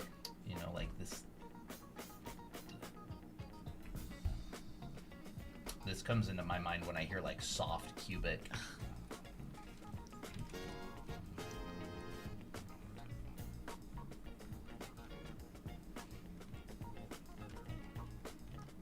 You know, like.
Soft cubic. Cute. It's like I'm baked. I've been baked. Ding. And poor kitty saw some thread and just had surgery yesterday, so he's all out of it today. Oh, wow. It's horrible. No. We used to play with our kitties with thread, and then we were like, okay, never mind, that's dangerous. So we got these like felt ribbon strings, like felt ribbon toys instead. Strips of almost like strips of cloth, like longer. Yeah. Yeah, it's hard to keep your kitties from eating things that you don't want them to eat. We'll have to do a proper art style study stream sometime. We'll do like an art style study stream sometime, but man, that's a mouthful. Art style study stream sometime. Say that 5 times fast, chat, and we'll do one. It's gonna be very underwhelming though. Yeah. Like you're not gonna like our answer. Yeah, you're not gonna like it very much. It's not like, oh, here's how to draw the Demon Slayer style. Well, they do this like that, and blah blah blah. And here's how they draw the nose. You know. We're gonna like, it's good. Like I think it's useful to see how other artists break down stuff. Like master studies are literally artist studies, so like they're good to do. Yeah, they are good to do. you definitely want underlying foundation, because like it's gonna be like, oh wow, like, and we're gonna be talking about like color theory stuff, and then it's like, oh wow, it's interesting how they, and then it's gonna be like value, value grouping, or Oh, the way how they do the it's lines. like, oh, that's an interesting way to interpret like a diaper fold right here, but you can see when it went to the pipe fold, they did this instead. Very It's gonna be like a bit academic, and not flashy. I think you'll get some use out of it, but I don't think it's gonna be like what you expect. But we can certainly do an art style study stream sometime. Yeah. Like I find it very fun. I find it very fun too. And if we have fun, you have fun. Mm-hmm. I think y'all will have fun. I just don't think it'll be very useful.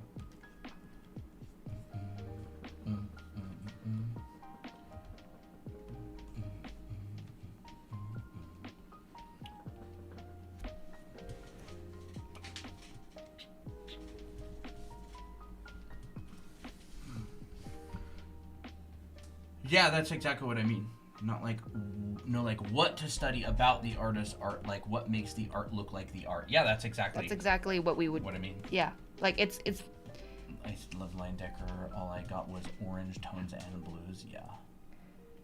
It's. Like, I mean, Leyendecker was a master, right? He's really good at anatomy. He understands how to draw and render clothes. He knows dimension. He knows composition. So like if we broke down Leyendecker's stuff, we would be talking a lot about like compositional rules.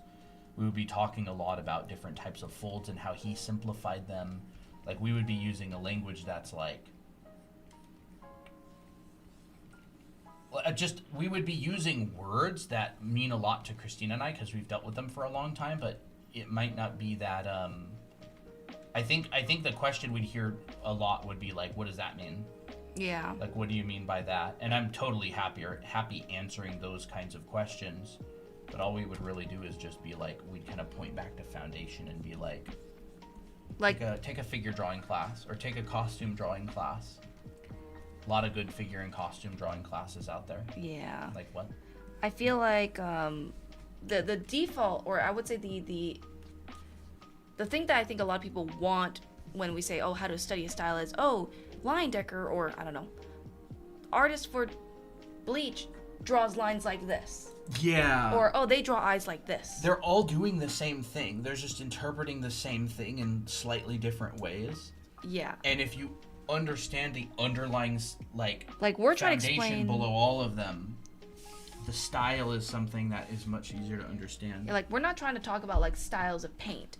Like, what paint, like, what color of paint to use. Like, we're trying to tell you how to build a whole house, and that's how they build their style upon. Like, that's why we go very broad, right? Yeah. And that's why we will probably use language that will be very unfamiliar. Because it's not about, like, oh, how they hatch like this. It's not surface level things. It's, like, much more complex and deeper than that. That's, yeah. So, like, that's why it's hard to do breakdowns of style without... We're just gonna be touting foundation the whole time. Yeah, it's really the only way to actually study style is learning foundation. So, Chuko says, would you say learning foundations first before studying art styles? You can do both. You can, absolutely. But you're gonna get way more out of foundation. Like, you're gonna develop an art style naturally based on your preferences and what you practice. Like, if you draw a lot of animals, it's gonna affect your art style. If you draw a lot of machines and robots, it's gonna affect your art style. If you like rendering things heavily, or if you like using mostly line work and like watercolor wash, it's gonna affect your art style. That's kind of like how it is, right? You can develop specific art styles. Like people who want to work at Riot or Blizzard, they develop the art style, but they take figure drawing classes all day. Like I know people who have gotten hired at Blizzard, at Riot. They do the types of classes that they take and on really stylized projects. I've worked on a lot of really stylized projects. Guild Wars, Bakugan, PUBG, and with massively different styles. And it's all the same language underneath. Its art foundation is the language. Whole bunch of... It's all the same thing. So like if you want to work at Blizzard, you're taking a bunch of figure drawing classes. If you want to work at EA, you're going to take a bunch of figure drawing classes. And they're the same figure drawing classes. Like, funny enough, like in like LA, right? A lot of the figure drawing teachers are the same figure drawing teachers, like Will Weston or Glenn Vilppu, although he's really old now, you know. You got like the same figure drawing teachers go and teach the people who go into work in all different kinds of styles because it's the same foundation underneath. Mm-hmm.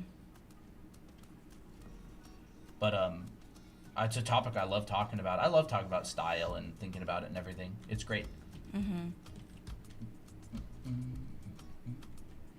Learning foundation versus studying art styles. You could do both. Like, master studies is literally an art style study. Yeah. It is studying the decisions of a master artist. That would be considered an art study, and I think that people should do it at any level. Master studies are really good. Mm-hmm. So, like, yeah, 100%. How do you have a consistent one? You just make the same decisions every time. Yeah, that's actually true. This is how hard the edge is. I'm going to make it hard every time I draw this character. This is the size of the eye. I'm going to make it that size every time I draw this character. This is the color. This is how far I push the warm or the cool colors. I'm going to make it the same every single time. Again, it's like you've got like this kind of foundation underneath. If you want to make it the same every single time, you have to have a point of reference. Yeah. So it's like, how do you draw a body that looks the same every time if you don't know how to draw a body? Like, Yep. you can't.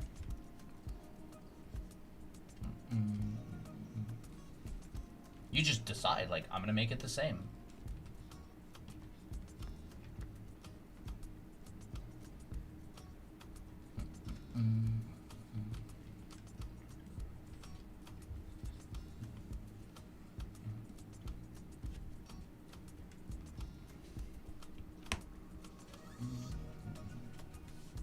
You can't avoid having a style, though. It's not. There's nothing wrong with it.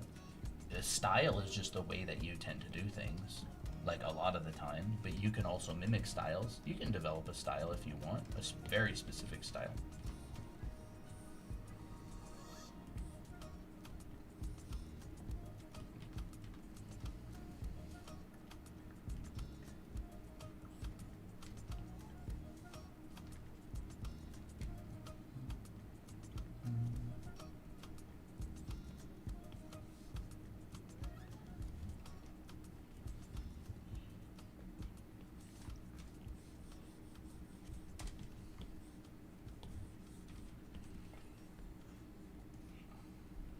Any tips on how to draw shoes? Form. Draw a bunch of boxes. Draw a bunch of boxes, like 1,000 of them, because shoes are basically just boxes, and then then you modify them. Yeah, shoes are really just boxes. They really are. They're just rounded boxes.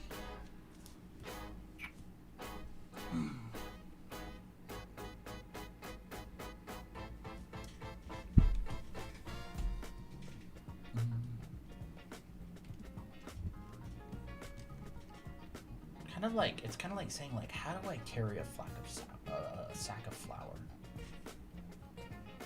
And then it's like, oh, go to the gym and do a whole bunch of, like, kettlebell lifts, because they're basically the same thing. Yeah. And it's like, but that's not flour.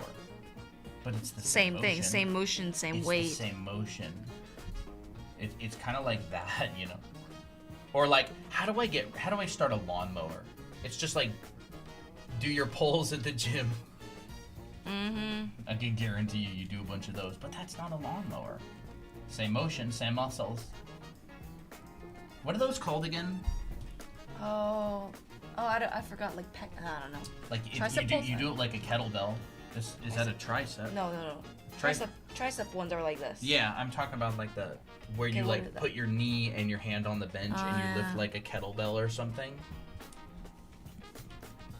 You guys should make your background Halloween themed. It is Halloween themed. Yeah, it is. Slime and wood and rotten wood.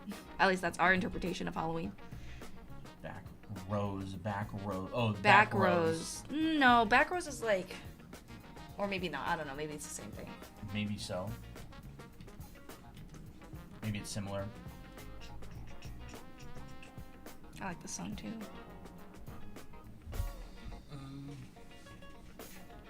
Wasn't like a classroom at one point? Yeah, we have the classroom overlays. Tips on blocking poses in perspective. Blocks. Yes. Blocks. Use blocks. Helps a lot. No, like actually, like use boxes. Pretend they're Legos. Yeah. Or like just floating blocks of of cubes or something, and block them in like that, and then modify those forms. I would say, that's good to use your primitives.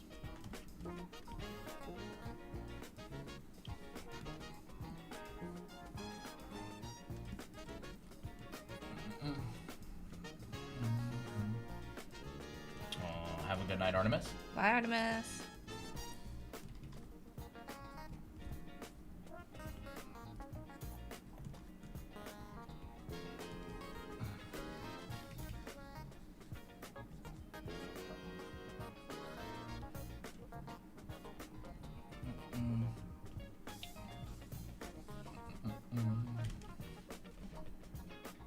Lawn mowers, at least that's what it's called at the gym. I would believe it. Yeah, I would believe it. It does. It's very much like starting a lawnmower.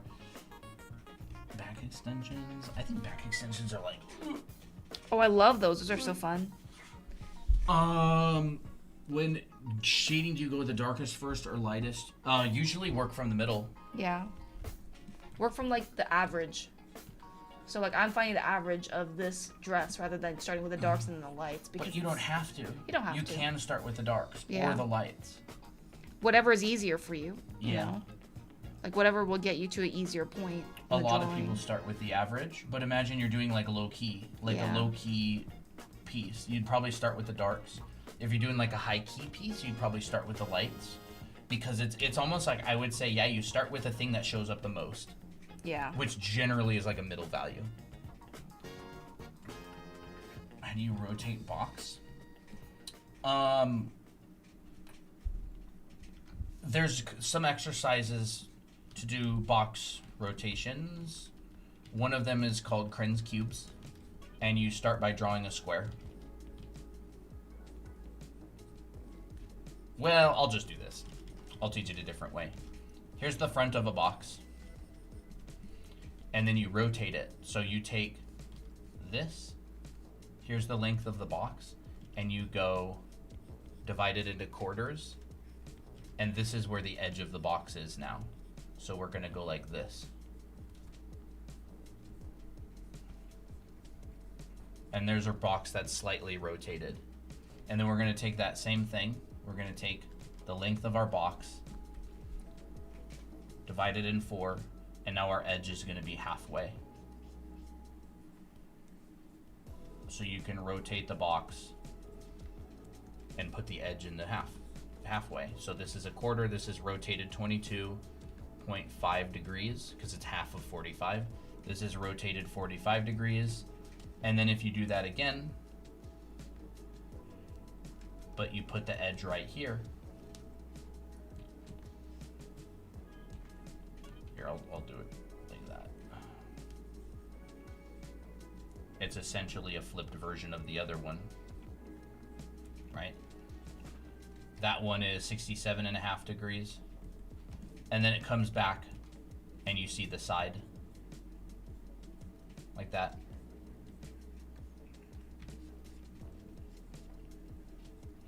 And then you can do the same thing this way as well.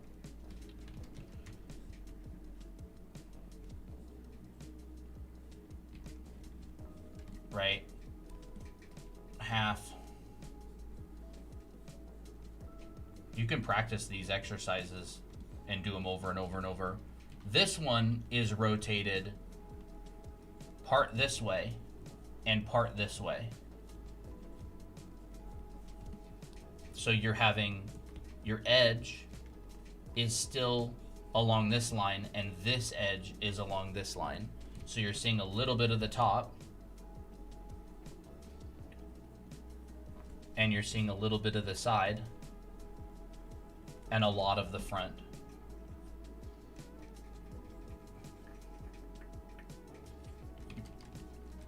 And this one is a little bit of the top and then half and half. And this one is a little bit of the top and a little bit of this side.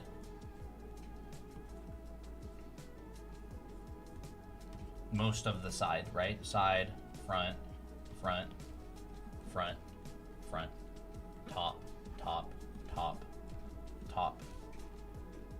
So it's a good exercise. These are called Krinz cubes.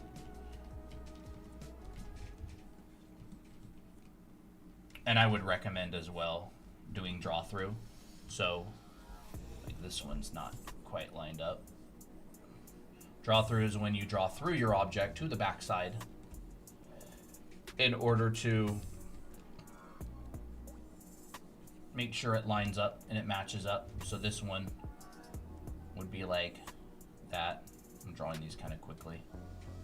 You know, this one is like that. This one is like that. This one is just a 1-point perspective box, but you're only seeing the front. And then this one comes back to this. I bought one of your guys' books. It's really cool. Thank you, Taco. Awesome. I'm glad you like it. Yeah. The cubes make a return, Shuko says. Yes. Right? And so this is a good exercise. There's a bunch of other exercises too. Like I like to draw a cube.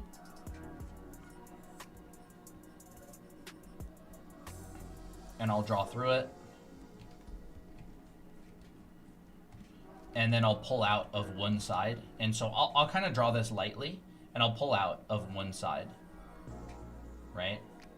And I'll take this line and I'll just rotate it over. And then I'll keep this line and this line mostly parallel. And then I'll pull a new cube out of it like this.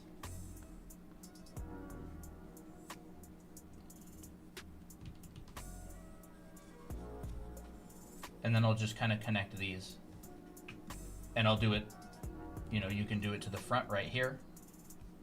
Maybe we'll even bring it down, maybe like this. Right, here's that. And again, I'm drawing it kind of light because I tend to overlap these. And then we'll pull this one out.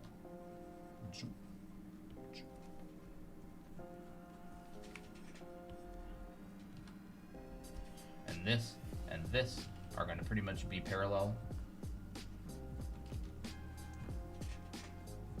Right, that's another exercise you can do. You could say extend this one, or what if you just do this?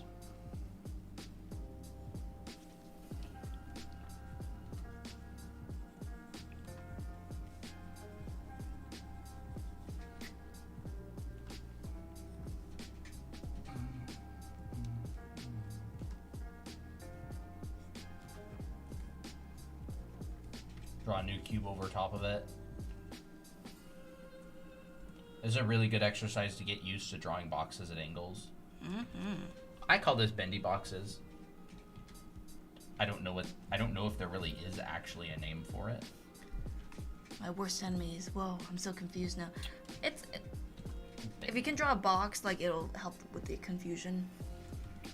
Like that sort of thing. I think that's a good exercise as well. Do you think using this type of thing to draw bodies would be useful? Yeah, this is how you draw this is bodies. how you draw bodies. So like you get, you know, you can break down bodies into basic forms. Like say for example, rib cage,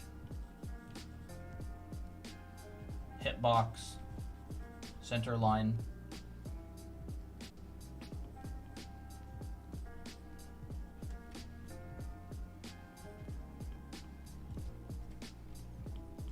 Torso.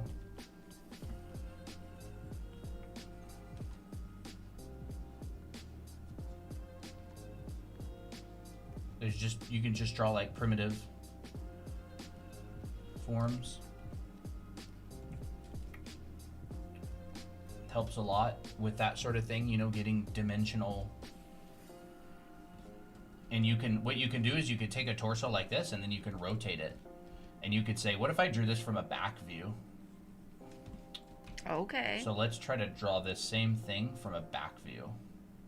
So here's the torso, and the head is leaning forward quite a lot. So it is maybe something like that.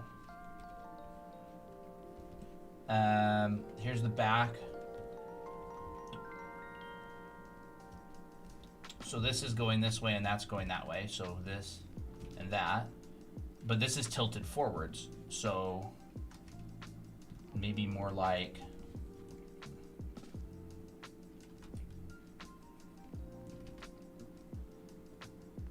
that. Kind of around the lines of that.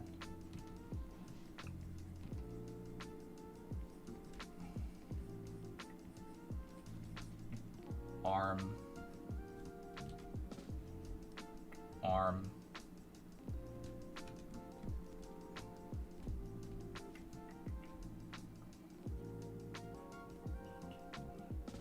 I like practicing this assignment. It's a good assignment, actually. It's a really good assignment to practice. You know, you can bring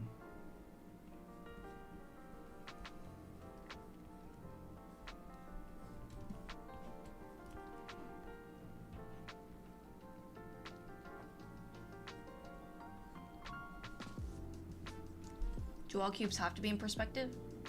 They are all in perspective. I mean, a cube is a three-dimensional object, so by definition it would be in perspective. Do you mean like, can they be in different directions, or do they have to be on the same grid? How to develop 3D vision when drawing? Do a bunch of these. Yeah, do the Krenz cubes that I was talking about a little bit ago. Do bendy boxes. You do so many, and like also you should do the exercises like 1 point, 2 point, and 3 point perspective, right? So it's like 1 point. Yeah, do they all have to be on the same grid? Not always. No, boxes are, if you start rotating them, they're on different grids, right? Do exercises like this. 1 point. Do a whole bunch of these. I like to break down perspective into intuitive perspective and technical perspective, and I tend to practice them separately. You have different exercises in our anime art school as well. Yeah, I have a class that teaches this online. And like this is kind of like the more technical side, and this is kind of like the more intuitive side. And I would recommend practicing both. Like, intuitive is just like drawing a box and like rotating it. There's another assignment that I really like is I'll just draw an ellipse and I'll draw a dot in the middle and I'll pull a line out and I'll draw a box, like say this. And then I'll pull another line out and I'll rotate that box a little bit. Pull another line out and I'll rotate that box. Toby? Did I hear a meow? Yeah. Toby. And I'll pull a line out, and now we might actually start seeing the back of this box a little bit as it rotates around. So this is a 2 point perspective box. I've got a vanishing point down there and I've got a vanishing point down there, but I'm not really thinking about that right now. I'm just trying to get comfortable rotating, right? This around. I'm gonna have a vanishing point down that way, and so these are gonna be converging. Maybe not that much. And then I'll pull another line out, 2 point perspective again.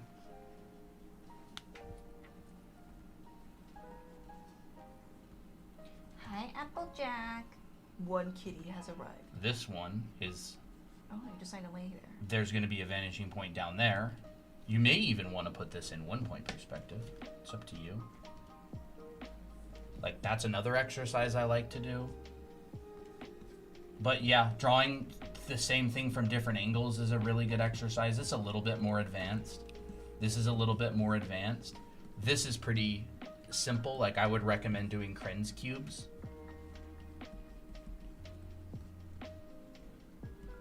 Ren's See, before my hand would be cramping up by now, but since I moved to a large, It helped. it helped a lot. That's great. I'm so But yeah. glad. Different perspective exercises and stuff, but it's real just repetition. It's just like sheer quantity that you do a lot. My art is only really good at copying things. When I try to draw from my mind, it's so bad. Yeah, it's a different skill set. It is a very different skill set. It overlaps a little bit, but it's pretty much an entirely different skill set. Like, dimensional drawing is like being able to sort of feel volume in space. You don't need that at all to copy something. Like, you can just look at a shape, and if you can copy it, you're good. But if you want to draw something from imagination, right, you're operating in a three-dimensional world with objects, and it's like, where is this connected to the ground, right? Is the shadow here? What if it's right here? Then this cylinder is way in front of this sphere. Actually, just kidding. Here's the shadow of the sphere. Now the sphere's in front of the cylinder. Now the sphere's behind the cylinder. Like, so think about dimensional space. Like, where are things in 3D space? And these exercises will help a lot with that sort of thing. You get really good at defining form. These exercises will help a lot with that. Shapes inherently don't have perspective. So like if I just draw a random shape like this, this doesn't have perspective, right? I could be looking at the bottom of this, like this, or I could be looking at the top of it, like, right? We could go around here like that, or we could be looking at it from a different angle, you know, or we could draw a contour line like that, right? And then we would, of course, the silhouette determines that we're going to have to smooth this out. But shapes don't really have form, so one thing that's good to know is that, like, you can kind of draw a shape. I'm having trouble connecting the neck to the torso for some reason. It might be dumb. No, you're not dumb. It's hard. Right? Looking down at it. Center line. Looking up at it. Center line. Right? Like, you can literally change the perspective of a shape just based on what you decide. So like I would draw a whole bunch of forms. Took me a little while to draw a shape that I was happy with. But I would draw a bunch of shapes and try to turn them into forms and think about where these sit in perspective, right? Like, what is the grid that this is on? These kind of assignments will help a lot with that, because this is a lot harder to draw than a box. So I would recommend practicing boxes and rotating them and flipping them around. You know, I would even say there's another assignment that's really good. It's like putting a form on a box. So you draw a box, and then you put a form on top of it. Well, that's you like, could go like a neck to shoulders in a way. Yeah, you could go like that. And now your box is your perspective grid, and you can go, okay, well this goes over this, goes over like that. This is going over like that. You know, center line. Toby. Toby's here. Good boy. Do you have pee-pee foot? Do you recommend going to school to have a job in this? I don't really know what jobs there are for just purely drawing forms, but not necessarily. There's a lot of good education out there online, a lot of good mentorships. Applejack has arrived. You know, this is more along the lines of like some like industrial design thing. Here's Applejack. Big fluffy baby. Big baby. When the cats come, it's because they miss us or they're bored. Are you bored? Are you bored, man? Do you want to go to your bed?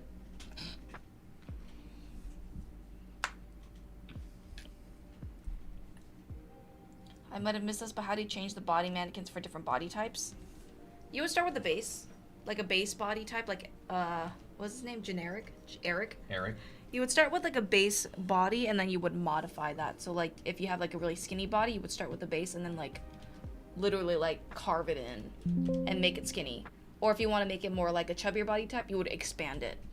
But like you would use the base body as, you know, a base, because like you're adding more forms on top. I didn't save the layer there.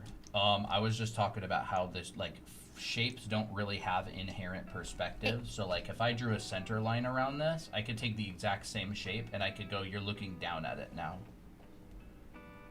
Like this is just a random abstract shape. You know, that looks like a cobra. Right? It kind of feels like the same thing from a different angle is another thing. Like Draw a that's snake. kind of the crazy thing about these sort of things is like you can kind of do what you want with them. Tell me what I So need. shapes, the funny thing is this is exactly how people do caricatures, by the way.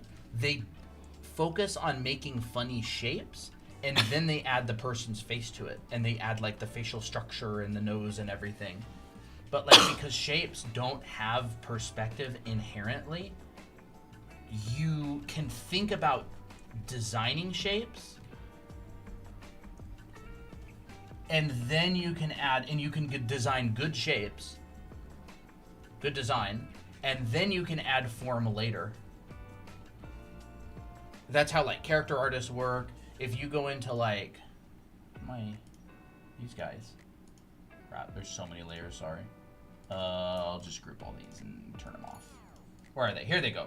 Like these are just pure silhouettes, right? They're just shapes. And I'm like, I'm thinking about the perspective, but I don't really have to resolve all the perspective. So I can focus purely on making interesting looking shapes, and then later on I could go in and actually resolve these and add details. And what is that? Is that a jacket? Is it a cape? Is it a coat? Is it a strip of cloth? So you can like add this kind of stuff later on, but a lot of it is like the underlying principles are like learned kind of by doing this kind of stuff. And you can come in here and Do you teach this exercise in anime art school? Yeah. You do? this one particularly, I do believe. Okay. I teach nice. a lot of, These exercises. exercises. And you can chop these. Chop. Chop. You probably wouldn't see that side. You might, but just a little bit. Chop. Chop. So like boxes, it's just a box because I haven't modified it yet.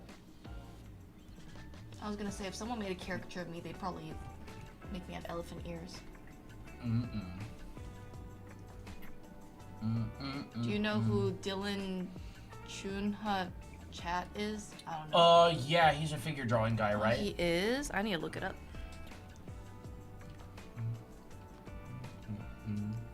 Dylan. The only reason I know who he is because my friend at Blizzard said he applied to Blizzard and didn't get in. Oh, Yes. But he's great. He's really good figure drawing work. very good figure drawing work, yeah. Oh, I remember seeing this stuff, yeah. Yeah, he's good at figure drawing. He should teach figure drawing classes I if he know. doesn't. Yeah, and then it's like that sort of thing. You can just modify stuff. Can you do the same exercise for cylinders? Yep. But cylinders are a little bit different, right? A cylinder is a circle on the end. And so when you look at a circle in perspective, it starts squishing into an ellipse. So you start getting ellipses, all right? So that's the thing about cylinders. This turns into ellipse.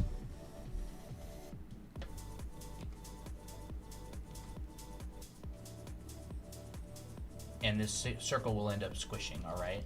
So cylinders are a little bit trickier than boxes because you can only look at two sides. You have side A and side B. Just drawing what are we drawing right now? Cylinders in basic forms. All right. So cylinders, let me think. It's been a while since I taught cylinders. What order? So cylinders, ellipses are in degrees, all right? So this is a circle, and it would be 90 degrees. You're looking at it from the front, all right? 0 degrees would be you're looking at it from the side. Here's the side of your cylinder. If you look halfway, it would be half squished, right? 45 degrees.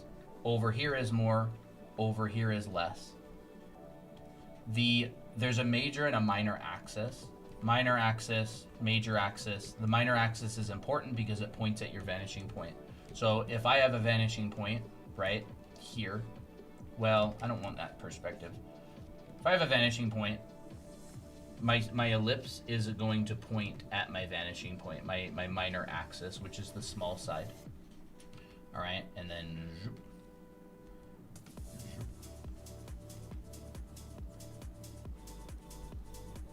like that, right? Although that's not quite, it's not a very good looking cylinder because it's in like a really wide lens, but there's that. All right, and so I like to teach cylinders with like bendy straws, so I'll go draw a cylinder. I'll be RB. All right, and then draw another cylinder at a different ellipse, with a different ellipse, right? And then you can just connect these two together like that. And you can do that again. I don't want to do that. All right, and then we can go, maybe there's one that kind of faces us and it goes like this way. So this one here faces us. And we can move it and maybe connect it like this.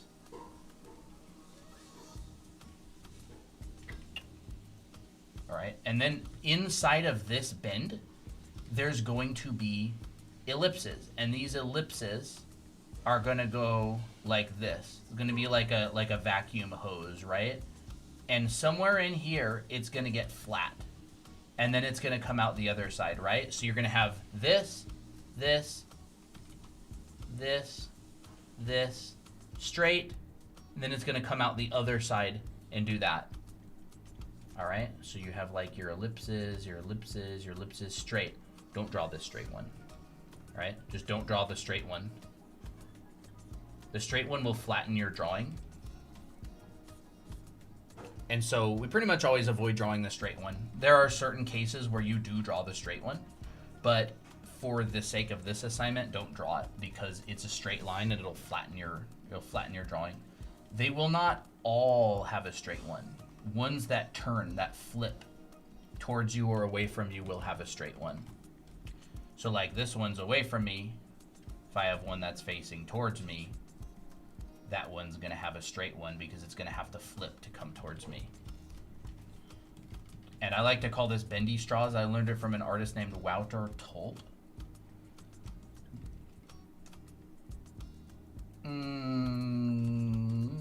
We could bend it back this way.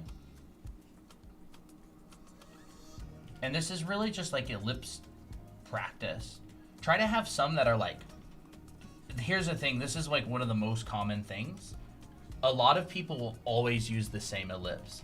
Use really, really thin one. Maybe like this. Vary your ellipses a lot. And then say use a really, really wide one. Maybe like almost going directly away from us. You could just do something maybe like that, right? Just to get practiced varying your ellipses a lot, right? Like from this to this to this. So this is kind of the equivalent of like these assignments, but for cylinders. I've ran out of space.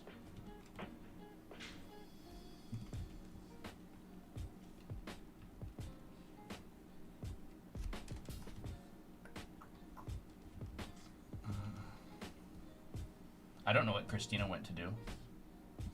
Maybe she's like making dinner or food or something.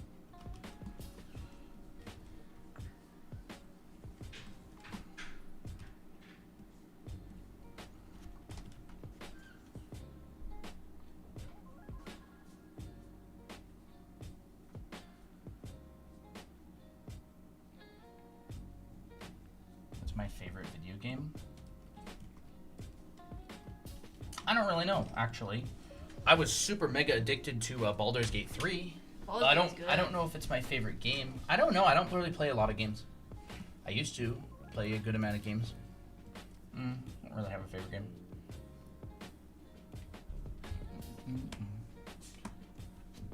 Dylan Tuna chat. Yeah, I hadn't seen him. I hadn't seen his work in a couple of years, but he's super good at figure drawing.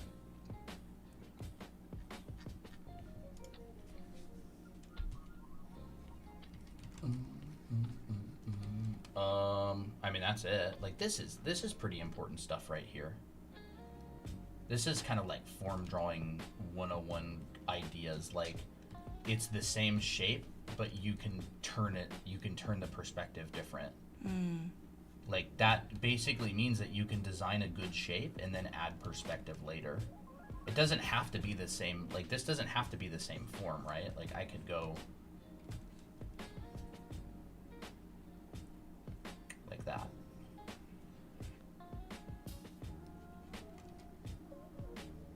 Like, you can add whatever you want to this. As long as I'm not disrupting the silhouette, it doesn't really matter. It doesn't come like that, it comes more like this.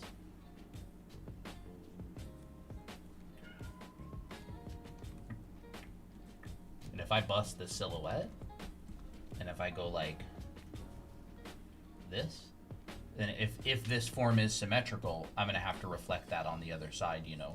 But it doesn't have to be symmetrical. A lot of forms aren't symmetrical.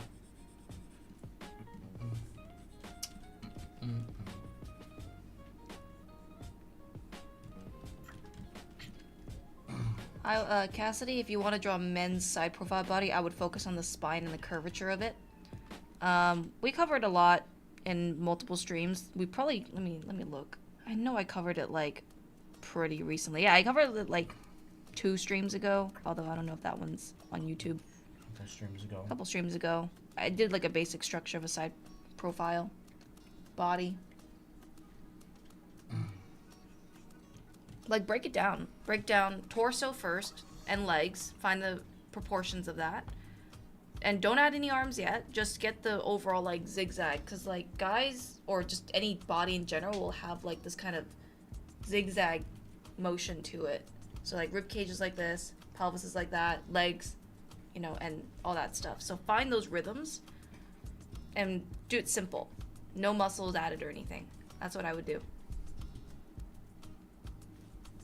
What is this? I'll get back to you on that. You know, we could come in here and maybe do something more like this. I think that would be a little bit more fun. Applejack? Not Apple. Toby, are you lost?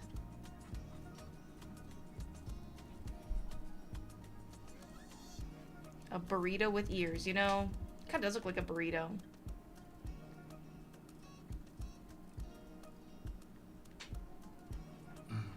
You're gonna do the scary eye thing?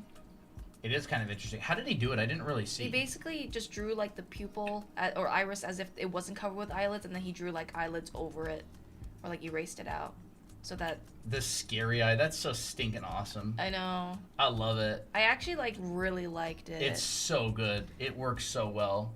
I'm like, I don't have to figure out how to fit the eyelid, the irises anymore. That's good stuff. It is good stuff. It's like just some simple tips like that really helps. They really do, dude. Now you don't have to know where the irises are going. What do we do with the mouth? Let's see. We could come.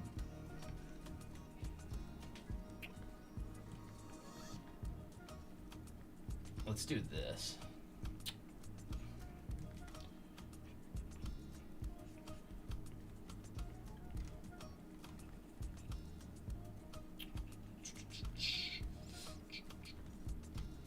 But it's like, see, it doesn't matter what shape you make things. If you add the features of a head, it will look like a head. Like, that's why caricatures work, is because you can literally start with any shape.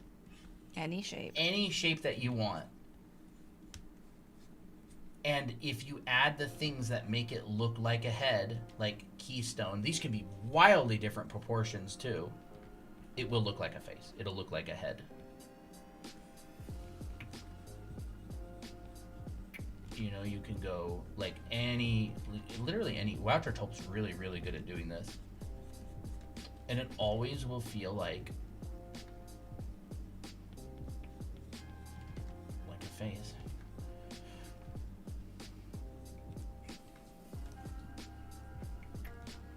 I mean, that's what they do with like Pixar and Disney and stuff.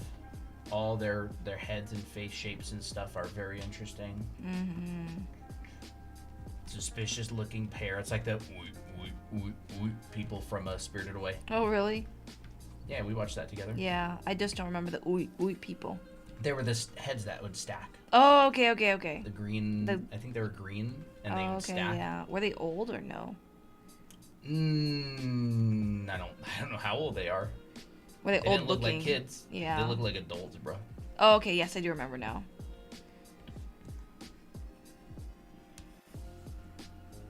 Right? And you get your form principles going on in there, your overlaps. Like, how do you make something look like it has dimension? You add overlaps. Like this is just the simple the bean. The bean method according to TikTok.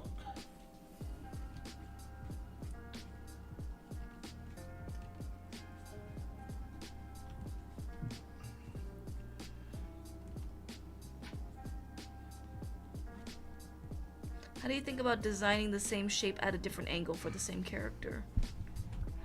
Apple. Hi. Show him in the camera. Here Or is his the face, baby. like, turn it. The All right, big can you baby. not turn it? The biggest baby. Hi, You're so Toby. Come here. They're active. These are their active hours. Yeah. Boom, boom. Kittia. Hi. You're so fluffy. Oh. You can actually hear him purr. Oh, you could hear him purr. Apple? He doesn't purr very loud. No. There's Christina's study. Yeah, there's my study. Wow, it's all like warm tinted for some reason. Designing the same shape at a different angle. You'd really focus on the volumes. Like once you design something, you really break it down into simple volumes. Think like a 3D modeler, right? It's hard. It's not easy to do. Is your eye watering again, Applejack? Oh, bro, look at this. That's kind of cool. Like, what if he had like this kind of? Ooh. Wait, why is this all tinted warm? Oh well. Apple. Applejack, apple why are hair your eyes all over watering? me. Did you yawn? So Yawn, baby. yeah, that's what I think about. Yeah, it's difficult. Wouter Tulp covers that in his class. He'll make like really extreme characters, but it's hard. It's actually pretty hard. So, you know, you could start with just like a really simple. Actually, it's sort of like this. It's sort of like doing this. You think about the volumes at different angles, and so like if you've got a blob with another blob on the front, and you want to draw it from like a different angle, like let's just say, you know, Like there. and you want to change the angle of it, you really want to like think about the volumes as they change. You could even make some orthographic views as well. You know, maybe like this comes over like that, and here's that. Let's make something a little bit more interesting. You know, Applejack's being very affectionate right now. right? Maybe like that. And so you can go, okay, well, how far from the center line are these eyes? Let's say this is the middle. How large of an area is this? Well, it's kind of the large of an area as the eyes are apart. Hello there, Applejack. He's so cute. He's being very affectionate right now. I know. He's kind of clingy. He wants to just do snuggle time. Listen, you can hear him purr. Wow. Applejack, you big chonker. right? And I could go, okay, here's the length of the nose, and then what if the nose is like, you know, maybe it comes out kind of straight, and then it goes like that. And so I would really pay attention He's to back. that. He immediately jumped right back up, right? Come out straight, All right. You stay here. and then say, for example, maybe I want the top of the nose to be kind of like that. So it'd go maybe more along the lines of this. And then there's an eye. And you're wrapping around the form. Whoa. Ooh, hey, Can okay. you put him? Yeah. I'll put you away. He's determined to right, kind of like that. Like it's more complicated. So like you would want to break this down into its simple form. It's kind of like a bent cylinder. This is very much like a difficult dimensional drawing problem. And so this guy's kind of like a bent cylinder where he's kind of like bent forward a little bit. And I would really focus on like proportionally where are his eyes. You know, they're kind of in the middle. There's the middle. Toby, get out of there. You know, there's like his nose would come out and down and up, and his lips kind of come like that. That. I'm not very good at this, by the way. I'm not really a character artist. I don't draw complex organic forms from different angles very often. But you'd go like, okay, where on his head, if I travel around that center line, is the top of his ear? And then you go, okay, well, it's like there, and you go trace it around, and you're just like, okay, here it is. And then where's the bottom of it? And so maybe it'd be something like that, and you keep track of your center line, and you think like, well, what is this bulge thing on the front of his head? Like, how do I show that? It's kind of like this attached thing. Right? It's really, really heavy dimensional drawing. That's what I'm saying. This is pretty advanced problem. Right? The chin, like you could have this come out, and in order to capture the likeness, like you got to get these things really close, and I'm not very good at capturing likeness.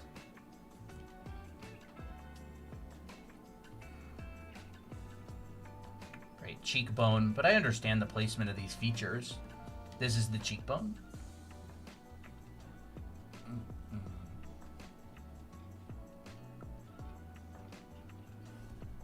You know, maybe something like that. Of course, he kind of feels more bent than what I did, right? Like this really comes out over here, and this kind of is more like that, and it'll be this kind of game of back and forth.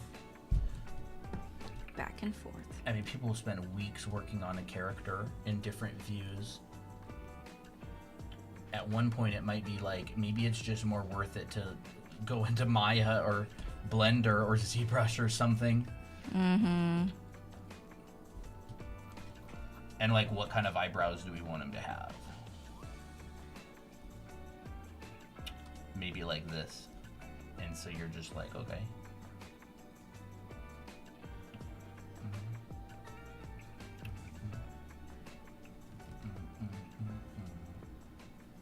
Maybe something like that, you know?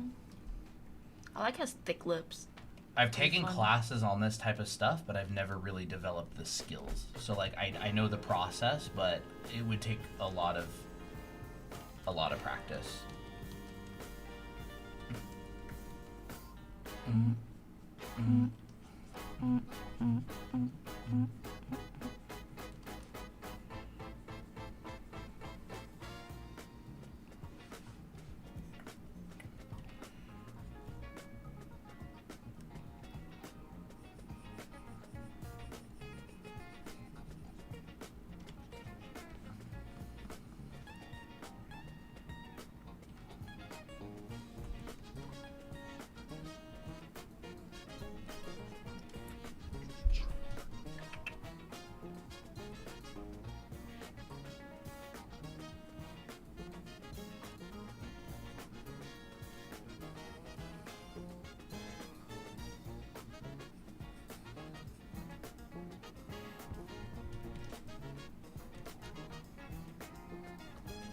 What are you guys teaching today? Yeah, you joined pretty late. Actually, how long have we been live for? Beats me. I think I'm guessing 3 hours. It's kind of generally like I don't know. We're kind of just chilling. We're doing clothing studies, and we're also Colton's teaching a bit depending on the question. Chat, don't forget we currently have a 20% off on our anime art school. Don't want to miss it. So if you really liked how Colton taught and you like how we teach and you want to know more about and how to like actually get the fundamentals in and get drawing and improving, we have our anime art school program, which is currently 20% off. The code is spooky, so take a screenshot of that and save that.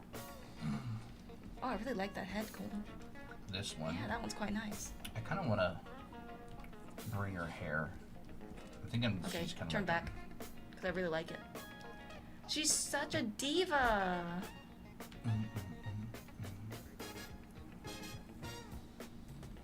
I kind of like this guy. He's kind of cool. Maybe they're married. Oh, cute. What if he had like a little like a slick back hair type hairstyle?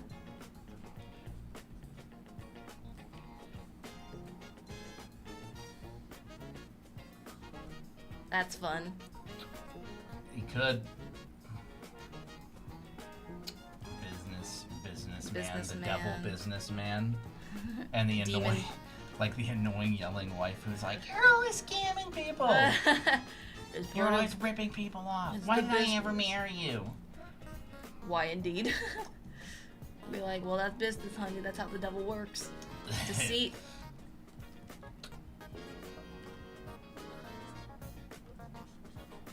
I really like the idea of she kind of has like these poofy bangs, yeah, like 80s style, like an poofy. 80s.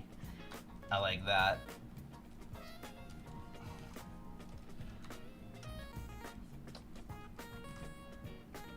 Would he have like stubble? Oh, like a goatee. What if he did have like a goatee? Oh, you like that? Yeah, I like that. Heck okay, yeah. we can just do that then. Let's do it. What's the? I'm wondering. She kind of looks like a Latina type wife. I feel like she could be like tan with black hair or something, or red hair even. That's enough of this story for now. Hi, Apple. Are you back for more chaos and love? What if his ears kind of went in? They what could if be they Italian. were it could be like this? Oh. It makes This him look guy, silly. it makes him look like he got cursed to become a donkey or something. Oh, I like. I don't even know, bruh. Hi, Apple. What you doing? We'll just do that. Handsome. Love their character His name development. he looks like a Mario. Like, my name's Mario. Spit. Yeah.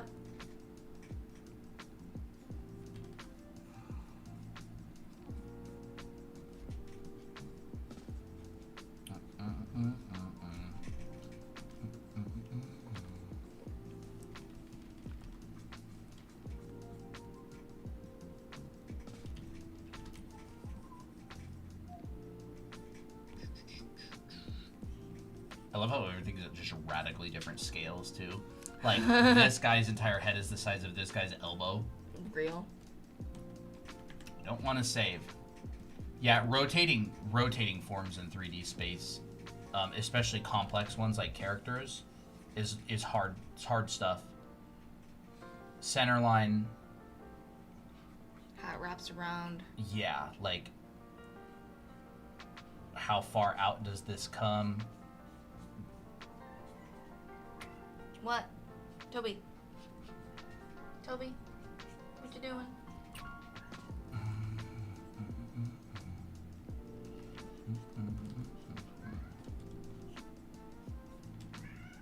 What are you meowing about?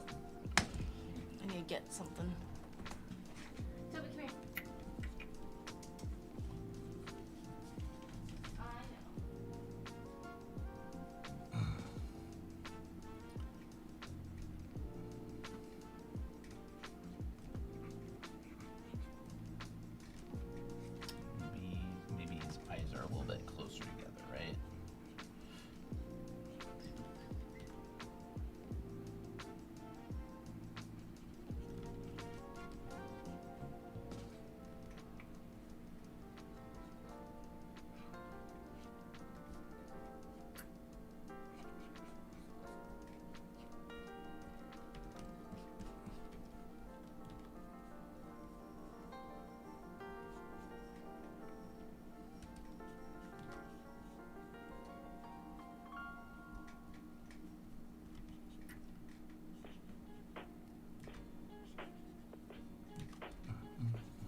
it's so cute. It's like a bear. Is that a bear?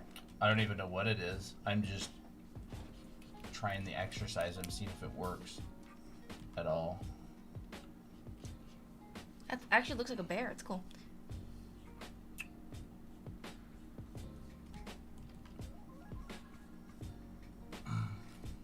If I send you an email of a photo, would you draw it? I'll pay you for it. Probably not. Probably not. I guess it depends how much. Yeah, I mean, we're pretty expensive. He's so cute.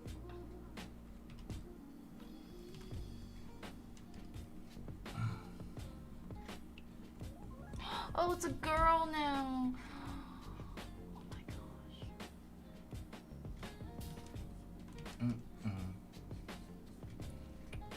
Wait, this is one of the cutest things I've ever seen today. I don't know. This is creepy to me. No, it's not. It's adorable. She's so... No, just give it bear ears and call it a day. Bear ears? Yeah, it's a bear.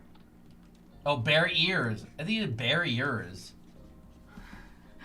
Oh, what? Barriers? Yeah, give it bear ears. I was like, what is a barrier? Oh, barrier.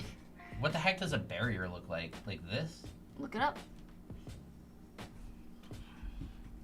Mickey Mouse now, bro. Here, I'll But look up a anyways. bear. I'm just gonna go back to my unhappy couple. Go back. What if she had like a big lower lip that kind of broke the silhouette a little bit? Oh. Yeah. Should we have her eyes like this?